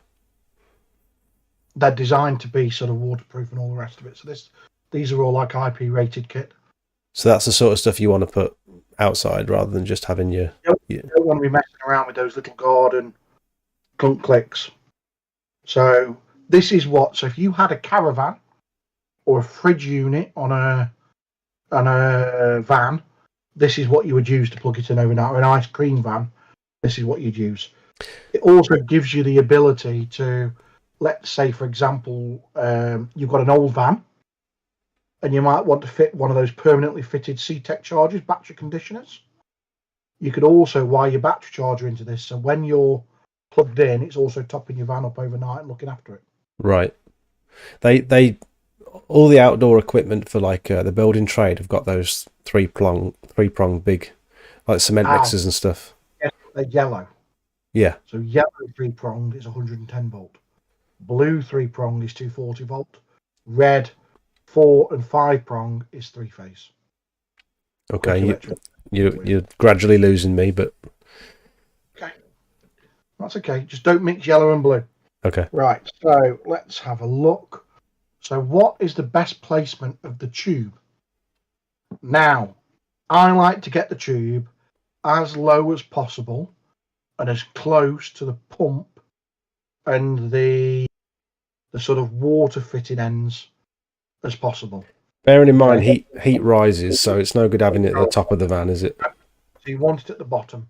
So, but that said, I've done a few of these installs now where the guys have gone, well, these tubes aren't particularly expensive, these tube heaters. Let's have 2 of them down each side of the van and warm the van in. So let's have a look. Does the high pressure in your bio come with quick connections? JJ, is this the first time of you meeting us and seeing our kit? All of our kit comes with proper, and as you've seen, we only fit the MTMs. We don't mess around with any of the others. We only fit MTMs. So anyway, that's heated. That's a question on there. While you're chatting, I'm just going to bring up that video where I came to see you, just to show the fittings that you. My pressure washer is, why is the heart on the app covering half of the writing? That's crap. There we go. That's fixed it. My pressure washer is stalling when I take the finger off the trigger. I believe this is because the pressure is building up and the unloader valve is stuck. Any advice would be helpful. Easy fix? ? Well, Neil, mate, you could be in luck. This could be as simple as you've turned down your unloader too far. So the first thing to do is the little screw cap that's on top of your unloader. Wind that to the left, anti-clockwise, lots. and I mean lots. In fact, nearly wind it till it's off. Then have a go of it and see if your engine still stalls. Okay. If your engine still stalls when you've wound the unloader valve off, it is most likely something stuck in what's called your shuttle. But the first test is to wind the unloader valve off. So wind that off, run it, say you do. The most common thing I see with petrol machines is engine stalling, and it's because they've turned the unloader valve down too far. I'm just showing on stream the fittings that you supply with your equipment. It's the Teamer type, isn't it? The big fat ones. Big fat ones, yes. Triple green. O-ring. Dan, give me a clue, mate. Which green thing? It's the adapter that goes onto the surface cleaner. Oh yes. Although we're just awaiting stock. They're about a week away. But get your orders in. I've only got 25 coming. But and I think out of that 25, I've got 20 or so already sold. So if you want one, get one on the web. I can thoroughly recommend mine. I'm since I switched over to the ST2600. Yep. That adapter has come in so useful, and adapters, haven't you? You fitted it on mine, didn't you? I remember now. Whereabouts is it on the website? I'm typing in Q adapter. I'm typing in surface cleaner adapter. What's it? So first of all, normally if you scroll down to the bottom on the first page, you probably get one of them. Yes, if you go on the home page and scroll down to our most popular products, it's rated number 4 as our most popular product sold on the website. I've got latest. Keep going. No. Come on. After Stay on latest. there. Oh, keep going all the way. Oh, you're right. I'm sorry. I doubted you for a second then. I'm sorry. There it is. Thoroughly recommended. If you need a reference for which way up it goes, have a look on my video, because I I couldn't work it out. And I'll tell you what I'll do. If I'll do a discount code for this. I'll do it with the $4.99 off, excluding the VAT. So I'll do a discount code for it. Oh, nice one. What's the discount code? Oh, I don't know. Shall we just call it Smout for now? Well, and I'll call it a code. We were going to do this last time, but yeah, well, let's just make one now. You're a busy boy. On demand, let's create a discount code. Let's make one happen while I'm talking to you. What's this going to be valid for? Is it just this product? Let's put it on just this one, and let's see how many people like this. Can you limit it to just one product then? Yes, of course. Can we have a site-wide Smout discount code for 25% off everything, please? 25. Did you just throw up? Yeah. I don't even make 25% on everything. Do you know how small these margins are?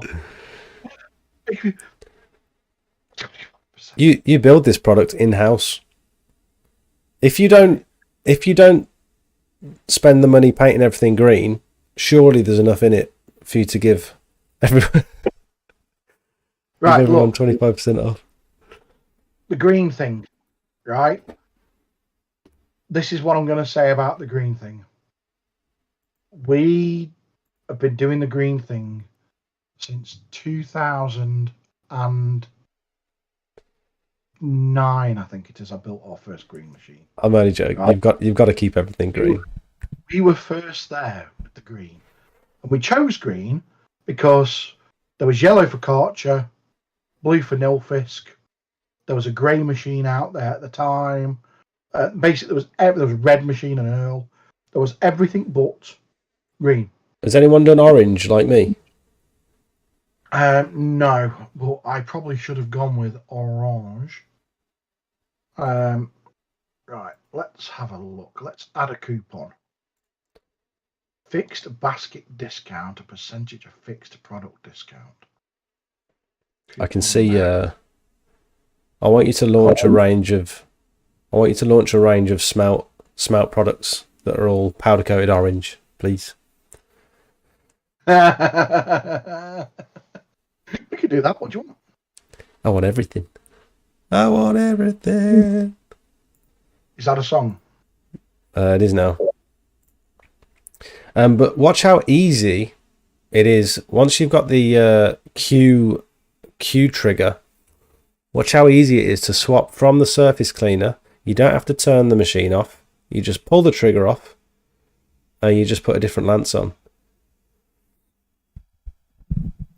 And you don't like the nozzle that I put on that one for you, so you're going to swap it out for a different one. And it means it was the little shitty green one. It means you can have lances that have got fixed turbo nozzles instead of having quick release turbo nozzles that are going to wobble around and cause vibrations on the lance. You can have various lances because they're cheap enough. I was actually surprised at how cheap those lance bars are. So it's the bit that goes in the end. So the Q bit. Cool. Yeah, cool fact. Those Q things, 20 years ago, cost $29.99 each. Really?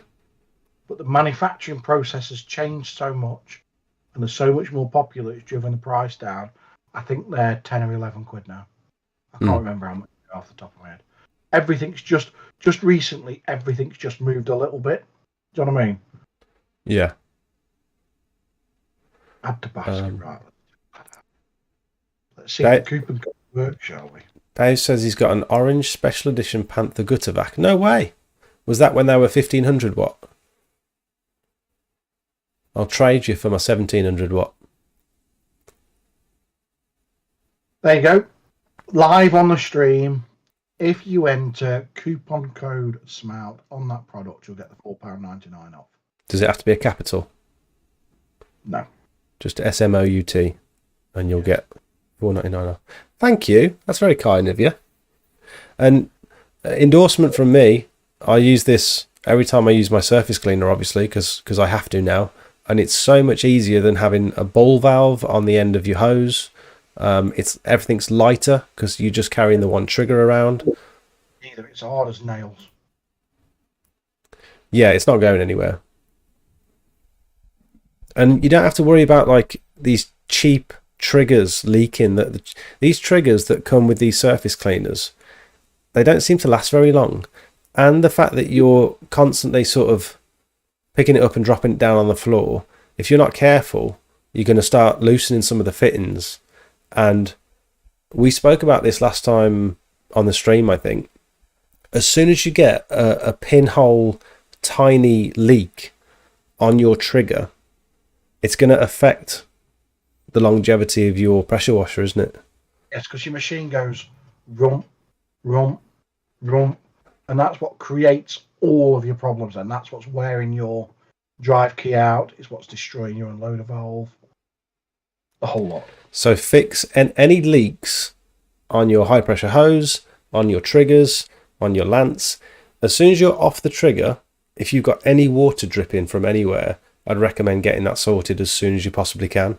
And with these fittings and with a proper trigger, you could drop this.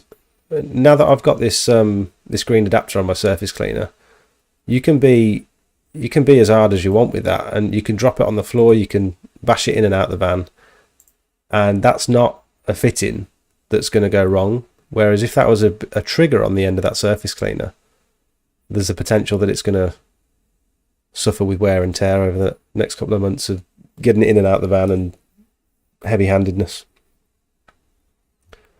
I love it. I'm glad you like it. It was one of those products where we weren't going to do one. So there is this massive, well, as you'll see on the last on your last thing, I was commenting with Julie about selling the products. There's this little assumption from the outside, if you will, so you guys, all of us, the companies that do it, we all hate each other's guts, and it's a big nasty thing, right? And that's not the case. We all do bits of business with each other. So, for example, in our place, I'll sell anything that's good quality. So the GVS stuff, the vacuums, particularly some of the good stuff that's on the market. So I'd be interested in selling that, and I'd build a relationship. I don't. There's no sort of hard feelings. Do you know what I mean? That way, and it's green. And some of the others, there's just no hard feelings. So we were never going to do one. We were just going to retail somebody else's. But we were given some feedback just before we ordered them in. A different one that was already on the market, that they were breaking and they were quite flimsy. And we sent a bunch of pictures of them, and we were said, look, if you're going to do this, do one that won't break. Are you talking about the adapter? Yeah, the adapter. Yeah. I'm just talking about the adapter. Not a vacuum. You're not going to do your own vacuum. No, not well. The thing is if we were selling vacuums, so we do sell vacuums, and we sell everything from tub vacs all the way through to the triple motor vacs, which we've done since day dot. So it used to be Nilfisk and Karcher.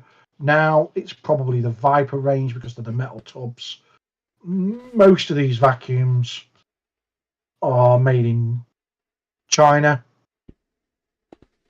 and they are.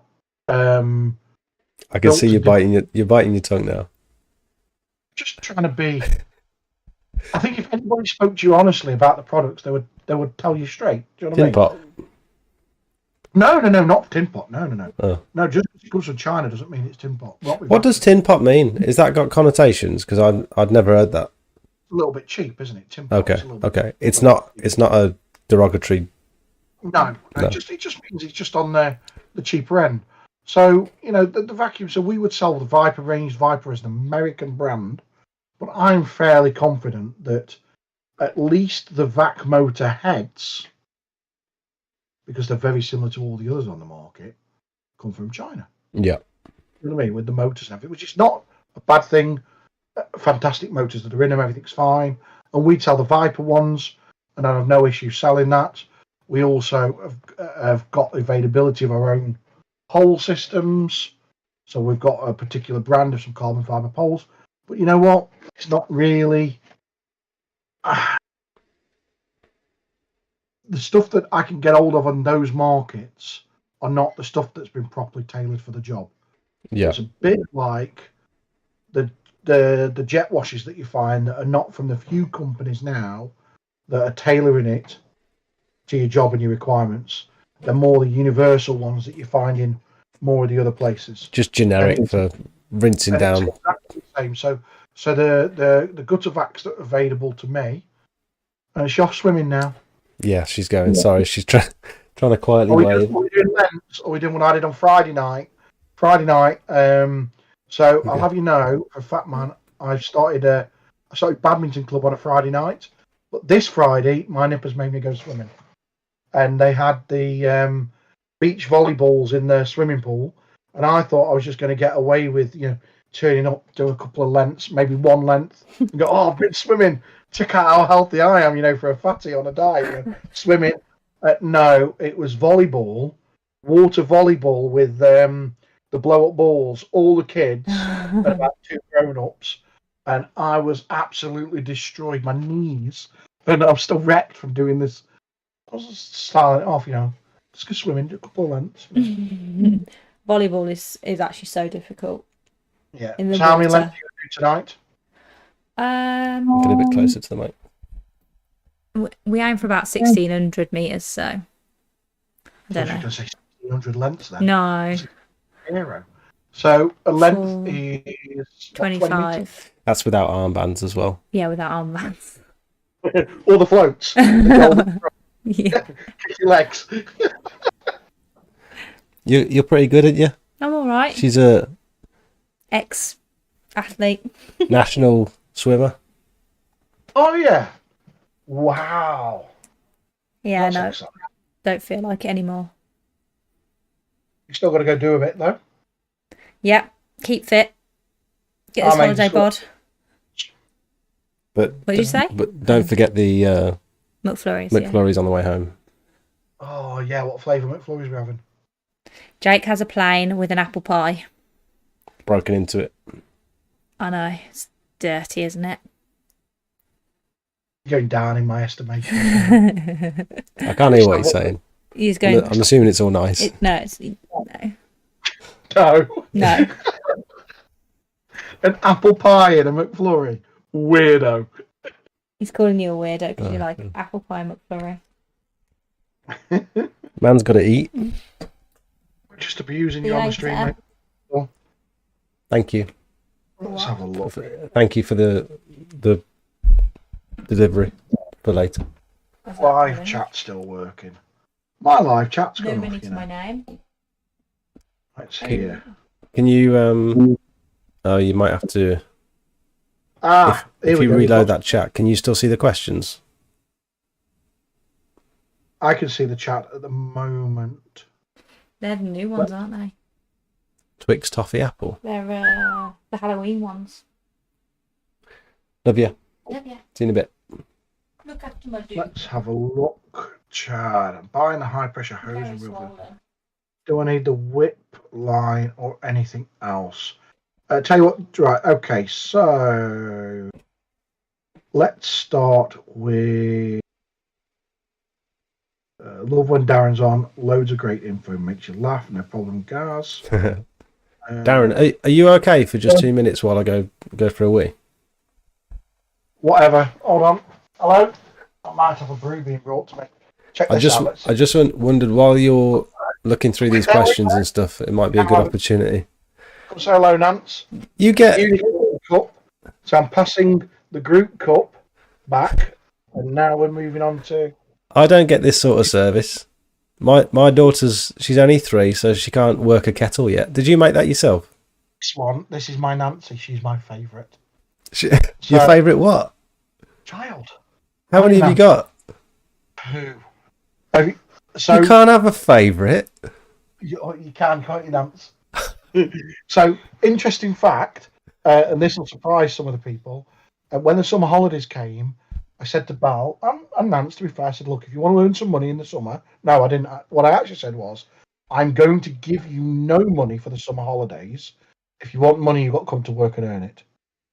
I remember you told me about this when I visited the shop. 11, and how old was Bal?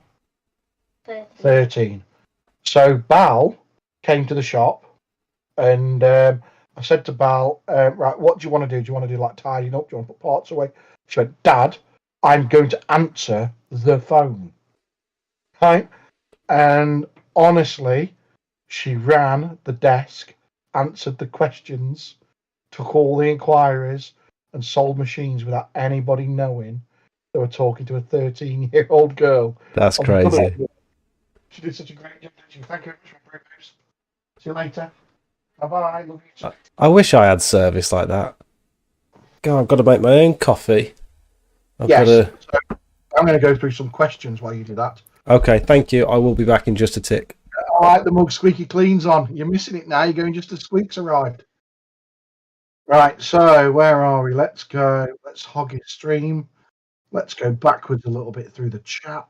So,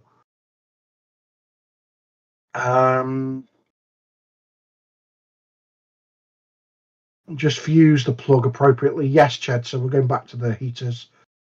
So we've done the stalling. We talked about the green thing. Squeaky clean. Is it a heater or a Q adapter, mate? Do I recommend switching from mini connectors to Q spigots? Yes. So the little mini connectors, they've not got the precision of the Q adapter. The Q adapter's longer, so you get less movement. So you'll know from your mini adapters that you've got at the end of your lamps that if you put like a turbo or something like it wobbles up and down, you get loads of vibrations. The Q adapter is longer, so it sits further into the gun, so it doesn't move up and down. So you should always, and we covered this on the last stream, should always aim to have your main lances, so your main turbo, your main rinse down lance, fitted as just a Q adapter with the lance, with the nozzle fixed on the end, and then have a third lance that's got the mini QR for your mini stuff. Gary, right, X-Line system do everything in orange. Yeah, the Orange Panther. Do you still use the ball valve from switching from surface clean to lance? So no. So when you have the ST2600 with the Q adapter, you no longer have to use a ball valve. So you can just unclip your lance out the end using the gun that's attached to clip it straight on. No ball valve needed, so there's less weight. Biggest bonus of using a 2600. JJ with your high pressure hose and reel. Give us a bell tomorrow, buddy, or drop us a message. Show me the sort of things that you're after, and I will work out any extras you need or chuck in what you need. Yeah, Alpha, you do need to switch to Q. Steve's ordered one, right. Greg, who was talking to earlier. So, auto throttle. So let's talk about auto throttle for a minute. Are you back now, Mr. Smart? Yeah, I'm back. I'm just listening. I'm just a viewer at this point. Well, I was just answering some of the questions about the difference between. I had you on my headphones. I heard every word. So you heard the bit about the Q adapter being longer, so you get less up and down. And you'll know this now. So you've moved to having a fixed turbo on a Q lance. You must have noticed the difference with vibrations now and the way your hand feels. It's so much better. And I was suffering since I got my new machine. I was suffering with a dodgy elbow. And since I've switched to the fixed turbo nozzle, because that's what's given me the joint issues, is doing this for 3 or 4 hours on end. Oh, because you had a 900 lance as well, didn't you? I had a 900 lance. I was washing my feet, like you said. And I had a turbo nozzle on the end, which was just putting these micro vibrations down the lance. And when you've got your arm bent up like this, and you've got vibrations going through your arm, it's just terrible for you. So as soon as I could straighten out a little bit, I changed the lance. I was standing further back. I had a slightly bent lance, and it's balanced, so I'm not pulling the trigger and it's flying up in the air. It's actually a balanced lance. It's the correct length for me, and it's a fixed turbo nozzle. So I'm not like this, and I've got less vibration. Winner, chicken dinner. Mm-hmm. So, auto throttle. So, do you know, when we talk about auto throttle, do you know what we mean when we describe a machine with auto throttle? You've explained this to me before.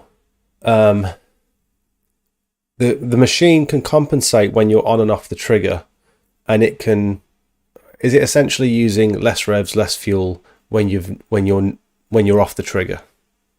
So the gist of the concept is that you pull. So at the moment, when any of you use your machines, and let's assume you use the machine on full power, so you turn the revs right up, and when you let go of the trigger and you put the gun down because you need to sweep something or you need to do something, the machine, you can still hear it over there. It's still going full power.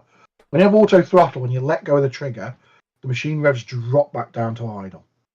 So your kit doesn't work as hard. And then when you pull the trigger again, the machine revs back up to full power again, and away you go.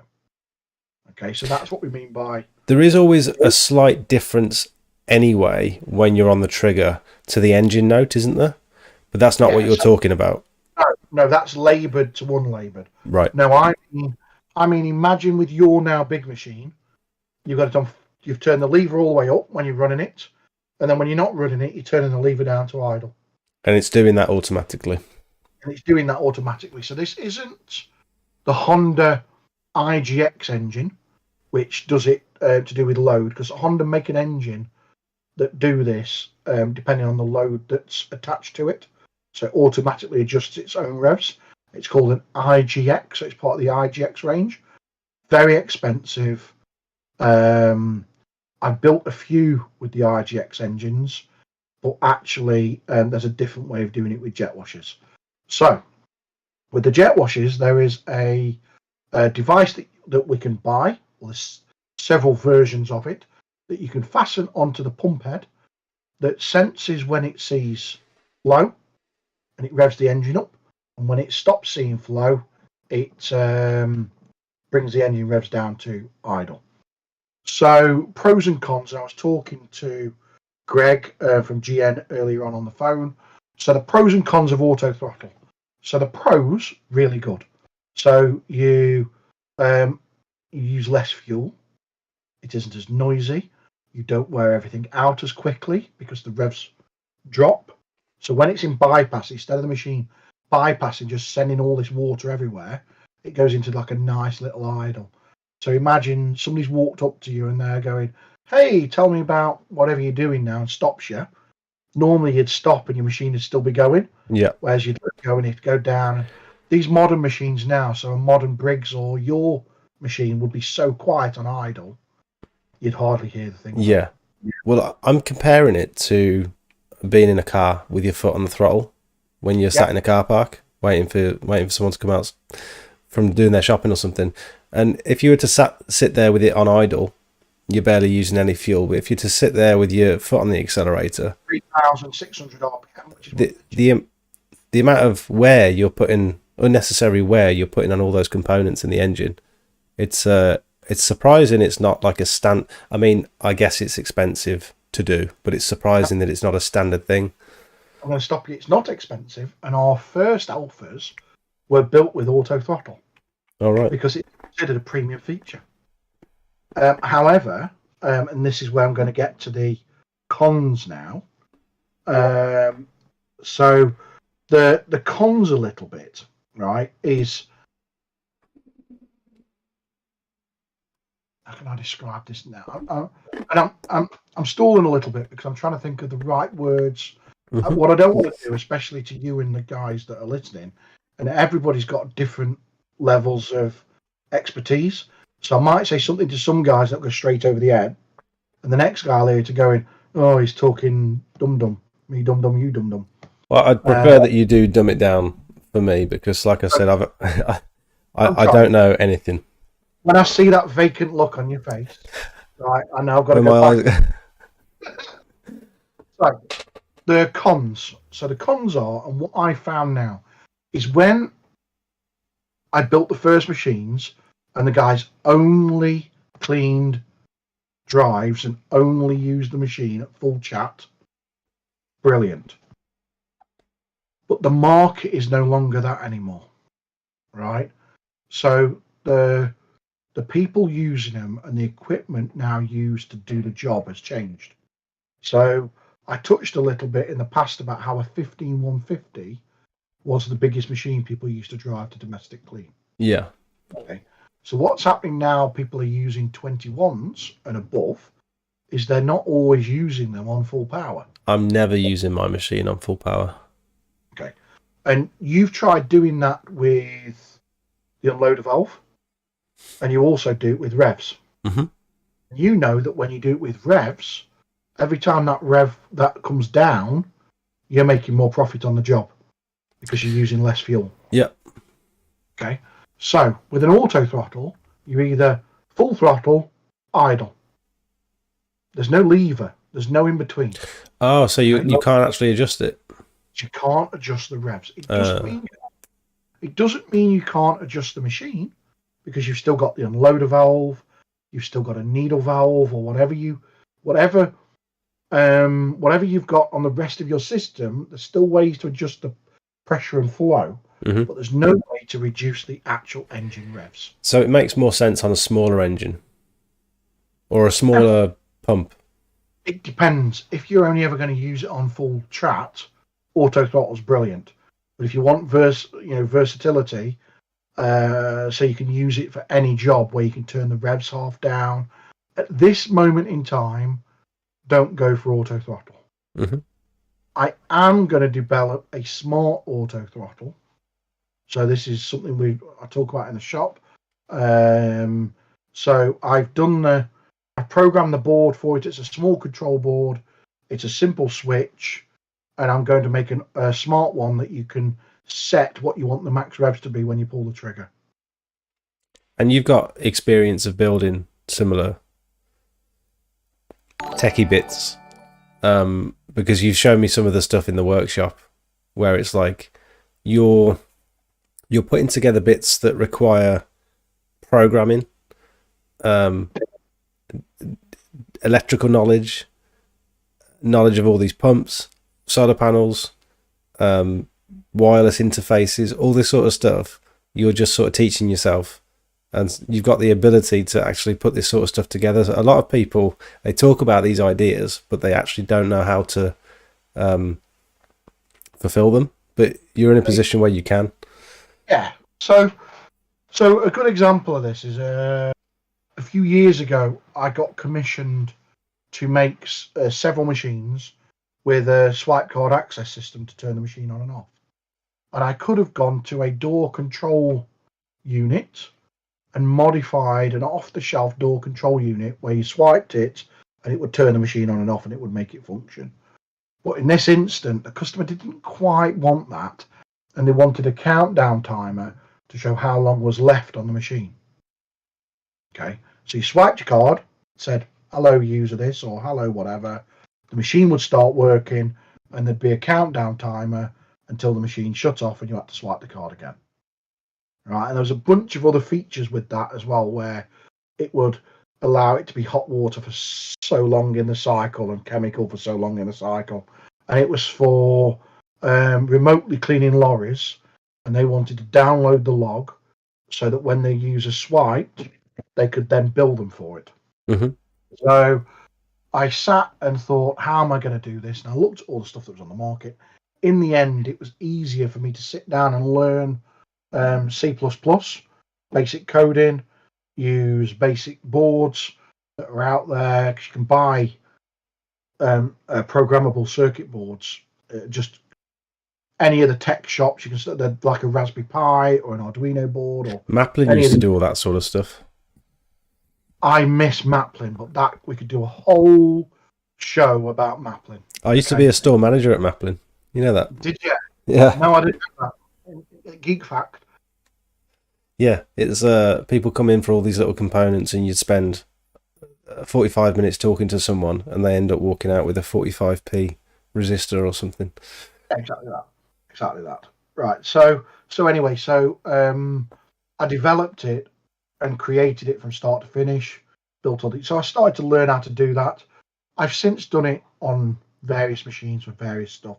I did a really clever system for recirculating a boiler round a water tank. So here's one for you. I signed an NDA on this because it was for a global manufacturer, but I did some prototyping for a global manufacturer because they'd built a machine that they wanted to have instant steam from for weed killing. And their concept wasn't a great concept. A guy in an office had drawn it up. It looked pretty, but it didn't function very well. And through through a redesign of that machine, they hired a company that was near me to try and build a prototype. And they just came up and went, we're out of a depth. Will you do it? How much do you cost? I threw a figure out there and went, look, it's this much for a 6-hour window of my time.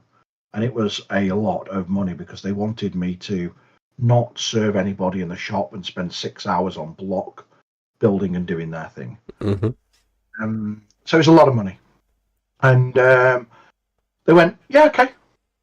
We'll book you for 10 days or 15 days or whatever and you thought, damn it, I wish I'd have said that. I was like, oh, I'm in the shit now. Because then the design criteria through, and they wanted all these sensors placing everywhere, and with this piece of kit that would plot a graph to prove that the heat was doing what it was doing, not what it felt like it was doing or it looked like it was doing. They wanted plotting on this calibrated thing. So I went and made this really cool. So I programmed this board that basically you've got a hot box and a petrol jet wash and a water tank, and this boiler would divert the water back into the water tank, recycle style, right, hot, until the water tank was at 40 degrees, which is the maximum the pump would take. Oh, okay. Right? You'd go out, you'd turn the machine on, it would start up, and I mean, press a button, the engine would start up, the machine would come into life.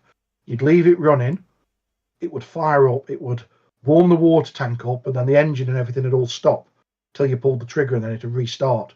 I mean, engine would restart, and then the boiler, and you'd have 40 degrees hitting the pump, going into a boiler, and it would come out of the boiler pretty much with the delta at virtual steam. They then had some large accumulator vessels that were like this size, 2 of them, with 2 sets of valves that trapped steam in them. So it warmed up the boiler, sent it through, got it really, really, really hot, trapped it in these vessels, so that when you pull the trigger, it dumped the steam immediately to clean the valves. There was no water came out. Super clever. The prototype was awesome. I did loads of funky stuff with that. I took the pull start off the back of a 390 and put a car alternator on it with a dog drive to generate the 12 volt I needed to run the 12 volt boiler. So yeah, I don't even that. I wouldn't even know. I mean, I was quite proud of myself the other day. I took a plug apart and replaced a fuse in a household plug. I was pleased with that. How long have you been doing like electrics, like fiddling with electrics? Forever, mate. Did you start with? You started with electric pressure washers, not petrol ones. We fix electrics all day long. Yeah. Our core business is factory fitted big electric jet washers. You know, some of the units we go and repair have got like 10 pumps fitted to them and can run 30 operators at once in a massive factory. You know what I mean? So our core business is electric hot jet washers, which is why I saw a particular machine being advertised as an ideal roof cleaner. And it wasn't that the machine wasn't a good machine. It was the fact that you shouldn't be using that machine on domestic supplies. There's a whole load of reasons why you shouldn't do it, which is why we popped into the market. And I'm going to say anybody can bolt together a fairly standard petrol or diesel jet wash that's not fancy. Even me. Even you could come and build your own. But when it comes to the boiler paint it orange. Yeah, when it comes to the hot water and the finishing touches, that's when you want to come to a proper company to have it done. Mm-hmm. Do you want to go back through some questions? Because it's been a while since we've looked at the chat. Now, I'm at JWS. Do I service now and then store for the winter, or do I store and then service in the spring? That's a very good question. So, this is where I stand on it. All right. While you have money, because you've not had your dry patch yet, you should get your machine serviced. I've had my dry patch. All right. I'm hoping this is the end of it. And what I mean by that is, before you slow up for the Christmas break, and you might have money in the bank, spend your £100, get your machine serviced, so it's done and out of the way. So when you come to it at the start of next year, when you're skint and you're ready to get started for the next year's cleaning, you haven't got to piss around paying to get your kit sorted out. Pack your kit away, fully working, serviced up, fixed with all the niggles done, while you can afford to do it. That's good advice. Best advice I can give you. So you could start the year. You should then, after you've nailed your first few jobs next year, do a baby service. So once you've started to get the money in, do a quick oil change, a little interim, no hassle, and you're set for the summer. You should definitely, before you pack it up for the winter, get it all done, get it all fixed. Make sure you fill it with the proper, premium fuel. The what's the word I'm looking for now? That shall sell V-Power. Make sure you put V-Power fuel in it. Do not leave it for any length of time with this new crap fuel in it, because it'll just gum all the carburetor up. It will not start when you come in the new year. So your last tank of fuel that you run through it, V-Power. So your idea of a full winter service would be air filter, engine oil, gearbox oil, pump oil, spark plug, spark plug. and then fix any leaks, dribbles, grease the unloader, put grease on the inside of all of your fittings before you leave them for the winter. Just some spray grease or some grease on your finger around all your O-rings. Can you debunk something for me?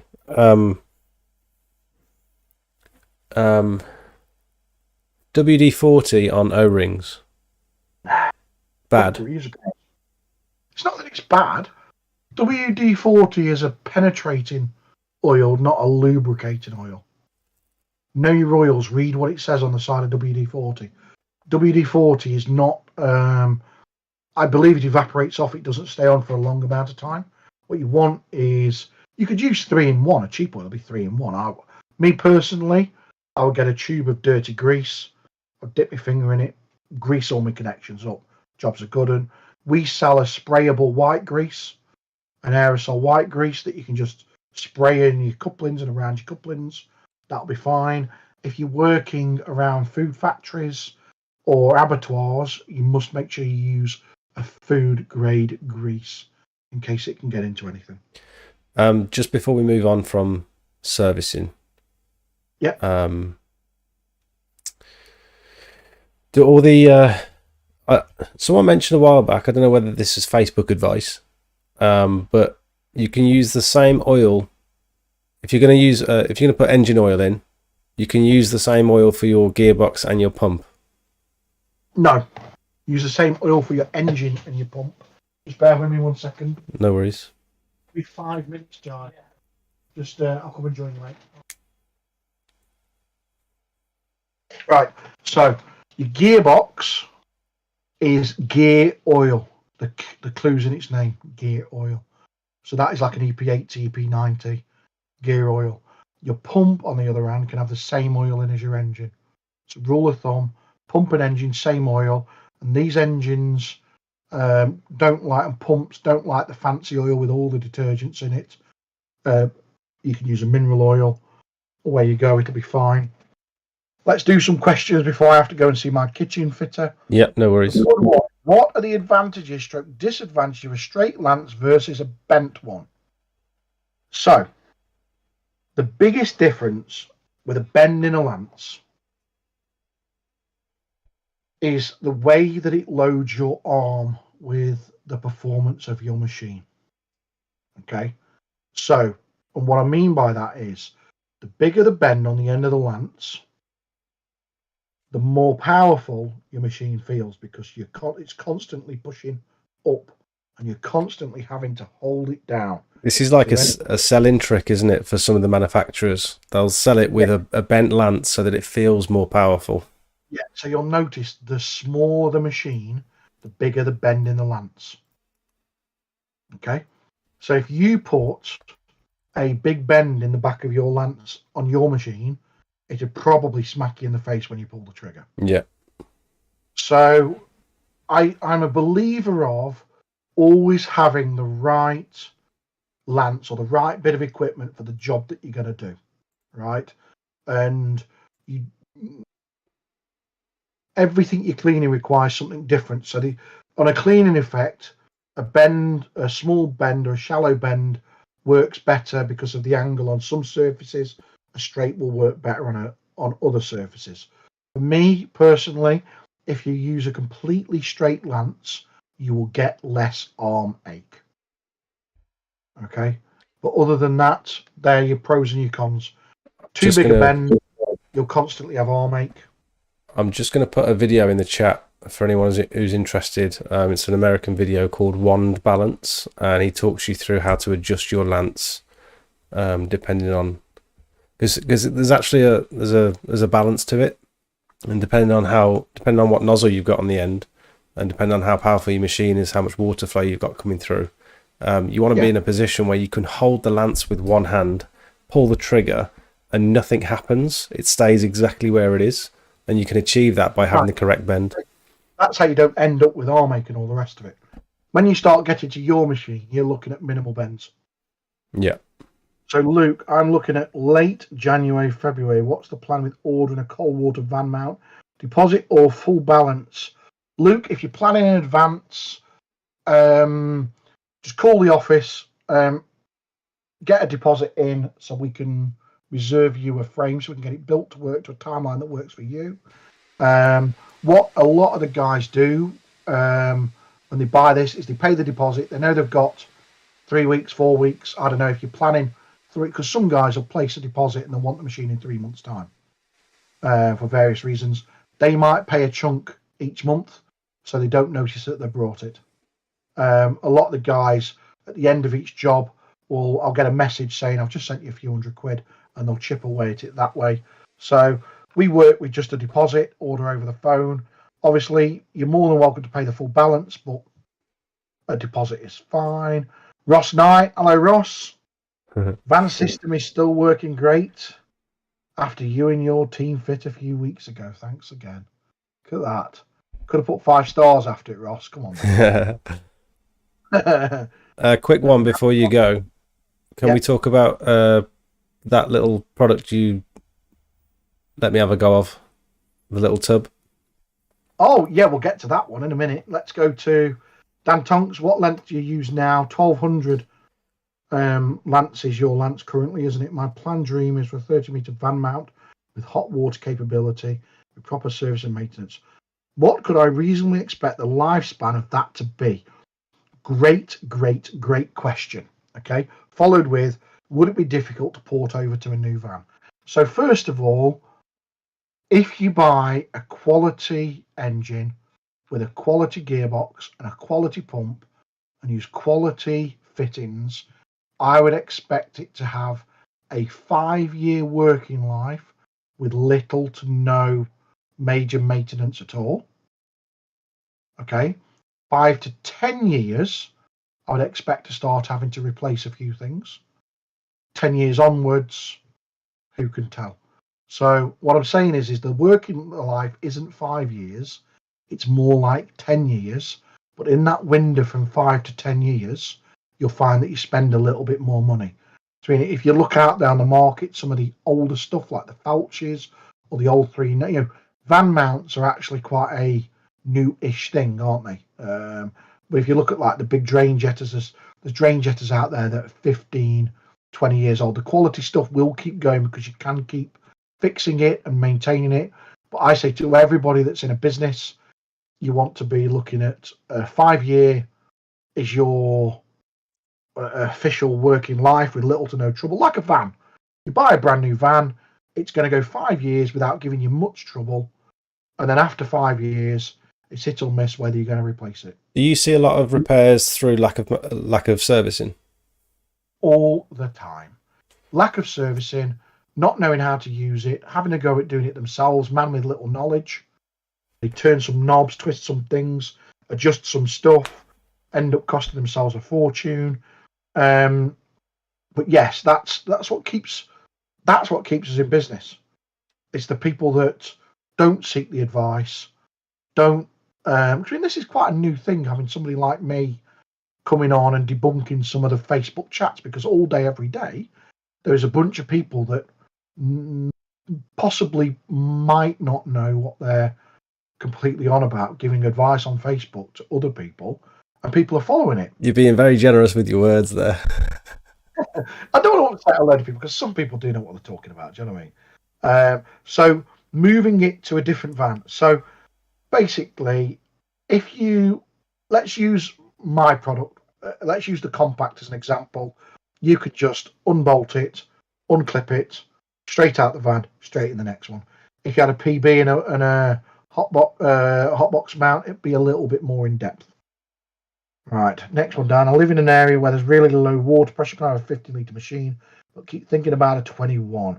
I already run out of water quite fast, so is it worth the upgrade? Simple one. Slightly bigger water tank. Definitely go for the bigger machine. You can always turn a bigger machine down. Only do this when your 15-litre is end of service life, or you've got somebody that's willing to buy it. If your 15-litre is in perfect working order, don't bother changing.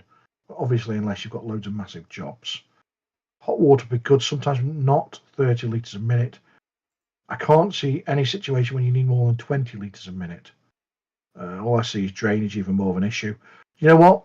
There are ways to get round draining. There are rotary cleaners that actually suck up the water as they put it down. Steve likes the minimal controls on the Alpha, especially with roof cleaning. The smart controller sounds interesting. Yeah, I'm going to make the smart controller work. I will, with the smart controller, probably fit it to a couple of my heavy users. Test it. Let's have a look. Maplins were great. Story would love to hear more. I think that's about the when we're talking about the electronic fittings and the E5 fuel. What's the full service rather than interim? Full service is filters and plugs. Interim service, I consider. Oh, this is on your engine, so a full service, filters and plugs. Don't forget the water filter on your machine. So there will be a water filter on your machine. Don't forget to clean that out. You should be doing that. Is that on the inlet of the pump? Yeah, somewhere on the inlet of the pump or from your tank, there'll be a water filter on it. You should nearly be doing that weekly, daily anyway. But don't forget that. But when we talk about a full service, we talk about doing everything: stripping, cleaning the unloader, possibly changing the pull cord. That's the type of full service. An interim service is quite literally oils and check it works. Okay, let's have a look. Yeah, WD-40 is a water dispersant as a solvent that evaporates. Yeah, so that's the end of the questions. Wicked. There we go. That was done, wasn't it? That was easy. I really appreciate you, Darren. I know you're busy, man. You know, I quite enjoy it. I fix this stuff day in, day out. I've been doing it since the 90s, and nobody wants to talk to me about it. And I can explode with some of the cool stuff that's going around in my head that I think, oh, I could make that. That'd be cool, wouldn't it? Project A. Have you got time for that before you go, or shall I talk about it after you go, or should we save it for another time? Let's talk briefly about Project A, and then I'm going to have to go see my kitchen fitter friend. I can pull up the photos that I posted the other day. I don't know if you saw them. How did it work out for you? So the other thing I did think about is when I did my tests with it, it was really hot, so the plants would have been drinking more. Yeah. So they would have died. So that's the only thing I thought about.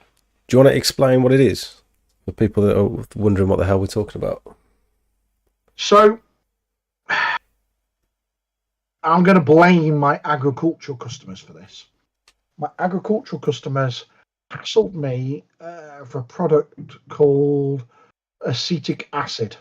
Okay, so acetic acid mixed with a few other things is basically what Project A is. Acetic acid is the vinegar end of the pH scale, if you will. Or acetic acid actually is the raw component of vinegar, so it isn't just the vinegar end of the scale; it's part of the raw component of vinegar. And I'm going to be very careful what I say about Project A here, because Project A, we don't sell as a weed killer, we sell it as a patio cleaner. Mm-hmm. However, because if you sold it as a weed killer, I wouldn't be able to use it without a PA1 or a PA6 license. Correct, in your professional environment. Mm-hmm. However, it happens to, so whatever you do, don't get it near weeds or plants because it will kill them. I'm going to pull it up on, where did I put it? Chemical chat. Not a weed killer. Can you still hear me? Yeah, I can still hear you, mate. Yeah. So I did some tests at home. And this was a couple of weeds in the garden. I sprayed it all down. Was it 4-to-1? 4-to-1 mix. 4-to-1 to get started, yeah. With water. This was 2.5 days later. Can't see it yet. Well and truly on its way to being dead. And then a week later, and the weeds are virtually gone. And then one rainfall, and it's all pretty much clear on its own. I didn't pressure wash, I didn't do anything. I literally just... It's good, isn't it? Yeah, it's good stuff. And you can't order it on the website, is that right? Not yet. Not yet. Just call. Call, speak to me or Ron. Project A doesn't exist anywhere yet. We haven't even created the label for it because officially we are still testing it. I'm not telling you it's an end product. It's a driveway cleaner. Don't get it near weeds. Just don't get it near weeds because it will kill them. Safe around animals. Yeah. You know. Smells like a fish and chip shop. Does smell like a fish and chip shop. Right, okay. Use 1040. Nice one, cheers. Both of you, great stream as always. Quick one. I clean roofs as well, and I've looked at the dosatrons. But I could downstream the biocide with my pressure washer instead. Exactly. You could downstream with your jet wash. Just be aware with your downstreamer, if it's a brass downstreamer, it might not last too long. I would also potentially opt against downstream in biocide because it tends to bubble and what's the word? I'm just where talking it drifts. About you could do it. Yeah, you could do it. If you were to biocide a roof through a pressure washer, the amount of drift that biocide is going to go everywhere. It's not so bad with hypo, but biocide tends to float and drift. So right, well, how much is it? Okay, so Project A works out from the top of my head, it's 54 quid plus VAT for 20 litres off the top of my head. And you dilute it 4-1. 20 litres. Just 20 litres for 54 quid. I think that's cheap. So that's essentially 100. 80 litres. 80 litres of solution. I don't think that's it. I'm very conscious of your time. You've got that chap waiting in the kitchen, so... Matt Martin, how do you get time to do everything you do? I tell you, I said this to Jake when I met him. I says, when you talk to me, you think that I tell you all these stories of all this stuff I either have done or do, and you think I'm absolutely talking horse crap. You know, I'm that guy down the pub. Yeah, I'm Jay from In Between Us. Do you know what I mean? I'm talking. I've done that, shagged her, done that. Do you know what I mean? Those type of stories, right? And it just is. I just make sure I maximise all of my time. I work hard during the day. I work hard during the evening. So at least 3 evenings a week, I'm in here doing this. Relaxing. So it enables me relaxing, chilling out, or doing whatever it is. You know, as it is at the moment, I'm on the board of governors for toy car racing. So I'm the chairman of the association that's got like 9,000 members, turns over a few million a year. This weekend I'm away. Saturday, Sunday I'm in Birmingham doing our annual general meetings. I've got to go and run the meetings down there, which will be fantastic. I'm currently managed to manipulate the world's governing body to get on the nominees list to be the president of the world's governing body for toy car racing. Manipulate? Yes, it's a long story. But yes, I'm always available. You know what I mean? Matt, I mean all the technical stuff, not the shagging. Again, when I say working in here, so what you can't see on my desk is to the left of me is my 3D printer. To the right of me is my solder station. I thought you were going to say something else then. I thought you had like a... doesn't matter. I'm not going to say it. I've got my 3D printer. I've got my solder station. My desk is full of bits and parts that I'm going to be using. It's like cool little things, like these little things. I've been working out to automate stuff using these little Bluetooth receivers and stuff. You're just a fiddler, aren't you? You just play with stuff. Tech interests me. Yeah. You know, if you think that I come home and when most guys will go to the pub or whatever. I'll see my kids from 5 till, I don't know, 7 or 6 till 7, 8 o'clock till they go to bed. And then I've got 8 till midnight. I get 4 hours every night where I can just do what I need to do because... and you've got them serving drinks as well. She's my favourite, I told her. You got it. You know, and my favourite came and brought me a drink in a unicorn cup. You'll know that having a funky cup is my signature thing. I did say to the missus, I said, if I'd got more time, I would have gone and got myself. I was talking to Squeaky Clean Dave about it, and this is going to be my last little anecdote. I do a few of these type of things, which is why I'm super comfortable doing them. I do a lot of sort of webcam and podcasts with the toy car world. I'm used to this kind of thing. It doesn't scare me or bother me.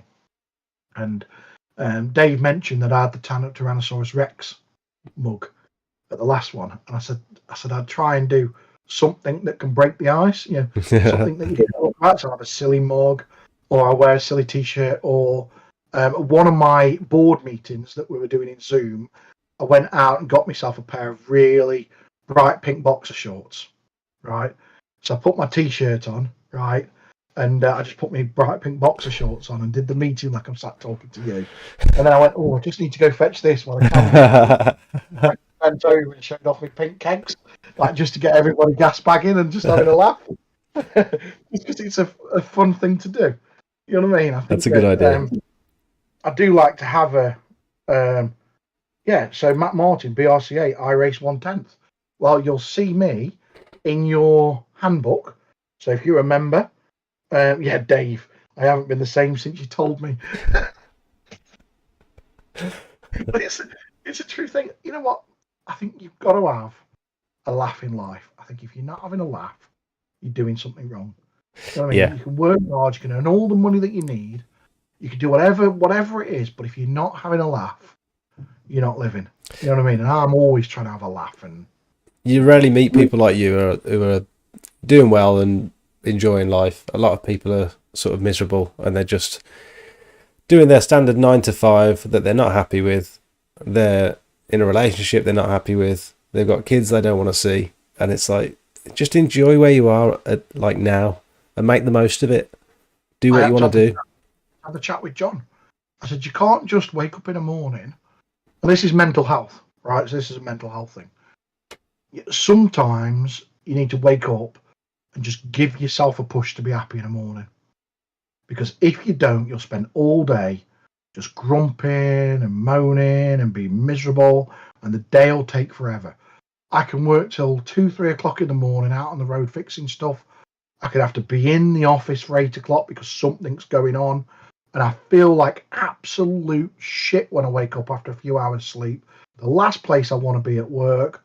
But you know what? By the time I've done that drive to get in, I've had a word with myself. I'll put my smiley face on. I'll go in and have a laugh. And I'll just get it done. And that's where you're spending most of your time. So you might as well enjoy it. Try and make the most of it. People spend their lives waiting for work to be over and waiting for the weekend. And then the weekend's not as good as they thought it was going to be. Weekends are never good. Although my 13-year-old is now captain of the Burton's girls rugby team. Oh, wow. I've turned into a bit of a rugby dad. Oh, nice. Now I take her and watch her play rugby, and you're not supposed to laugh and cheer when they murder the other girls. And you know what I mean? Yeah, there's a big tackle, and you're not supposed to go. This is like 13-year-old kid that's just got destroyed. Yeah. My weekends now are actually something worth doing, whereas before it's a bit shit. Going to a shopping centre, bit shit. Do you know what I mean? I'm not going to lie. Going to Wetherspoons for some dinner, right, is a bit shit. Yeah. You know what I mean? But anyway, right. Likely is his daddy, literally is the daddy of the PW business. Funny uncle. That's how I was going to say funny uncle. Funny uncle. Daddy from like Michael from The Office. I don't watch The Office. You got to watch The Office. Did you know I'm that much of a weirdo? When Chris came and did the roof here, I got him to take down the TV aerial and take off the Sky Dish, and we have no TV aerial. Yeah, we don't have terrestrial TV. We've just got Netflix, YouTube, Disney. Yeah. The future. Do you pay for a TV license though? No, because we don't watch catch up. No, I don't neither, but I'm paying it because I can't be arsed with them knocking on my door. Yeah. Right, I'm going to go. It's been fun. It has. Back again. Yeah, do you want to do it in another month's time? Oh, why not just make it a monthly slot? Yeah, let's do it. If you're still enjoying it and people are still getting value from it. Yeah, while the people are still enjoying it, you know what I mean? And while we're answering the questions, I'll keep doing it. It'll be a laugh. Okay. Hopefully, I'll be able to talk about cool stuff. And also, by the way, those people that are in the chat, if you want, as long as it doesn't involve slagging off other people's products, I'm dead happy to talk around other people's stuff as well. I'm quite, we talked about this, about one of my designs and patterning it. And I was saying to you, I'm surprised that this hasn't been copied. And I'm like, there's enough work out there for everybody. I'm completely comfortable with what we do. I can talk about what other people do quite, objectively. And we said about you'll work on other people's machines. You'll install other people's pressure washers onto your frames. You do all that sort of stuff. Or whatever it needs to be. You know what I mean? So if the people have got other stuff that they want to talk about, or they've seen something and they want me to talk about it, I'll do it quite objectively. I don't mind, honestly. I don't come on here to try and improve my sales. I come on here to try and help you guys out because it's a fun thing to do. You know what I mean? Thank you very much, Darren. I really appreciate it. So it's code SMELT for £5 off the Q adapter. It's actually £6 because it's £5 net, isn't it? Oh, nice. Beautiful. Let me see if I can find it again just before you go. There it is. £5 off of this item here if you wanted to switch over to the Q adapter. Darren, thank you so much. I really appreciate your time. Nice to see you again. Hello, everybody. I'll pop over soon. Hopefully, we might get something done with my van heating for this winter and make a video about it.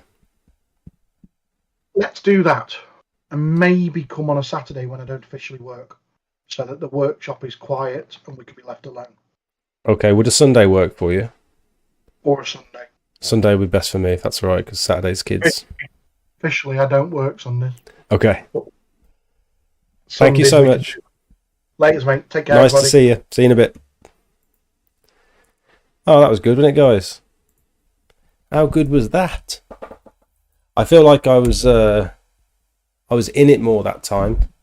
Last time, I think I struggled slightly to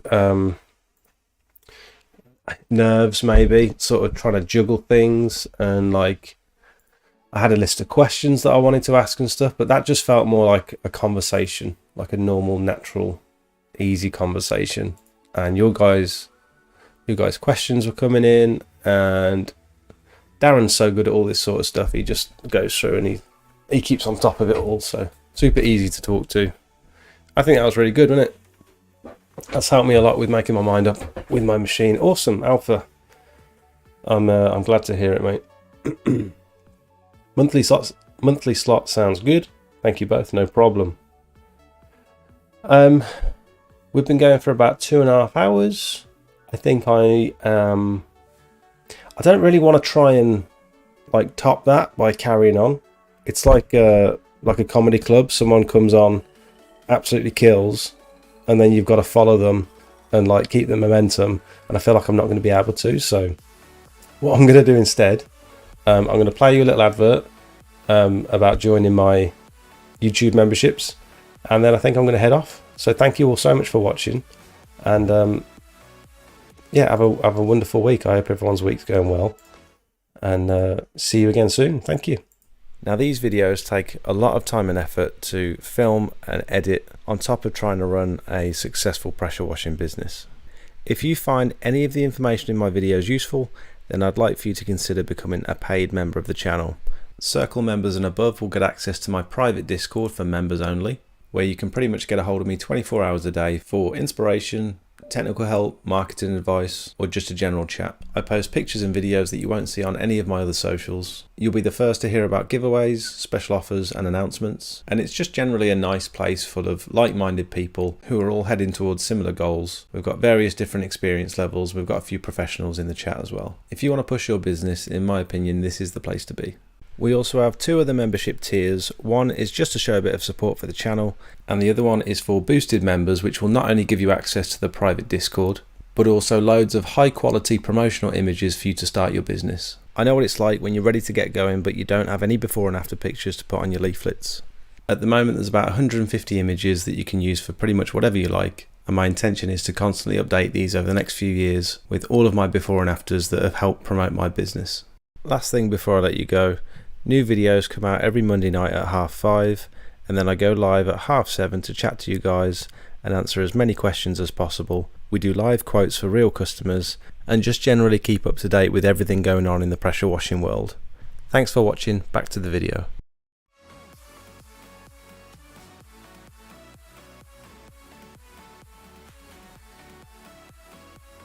Thank you all so much for watching. Have a lovely week. See you in a bit.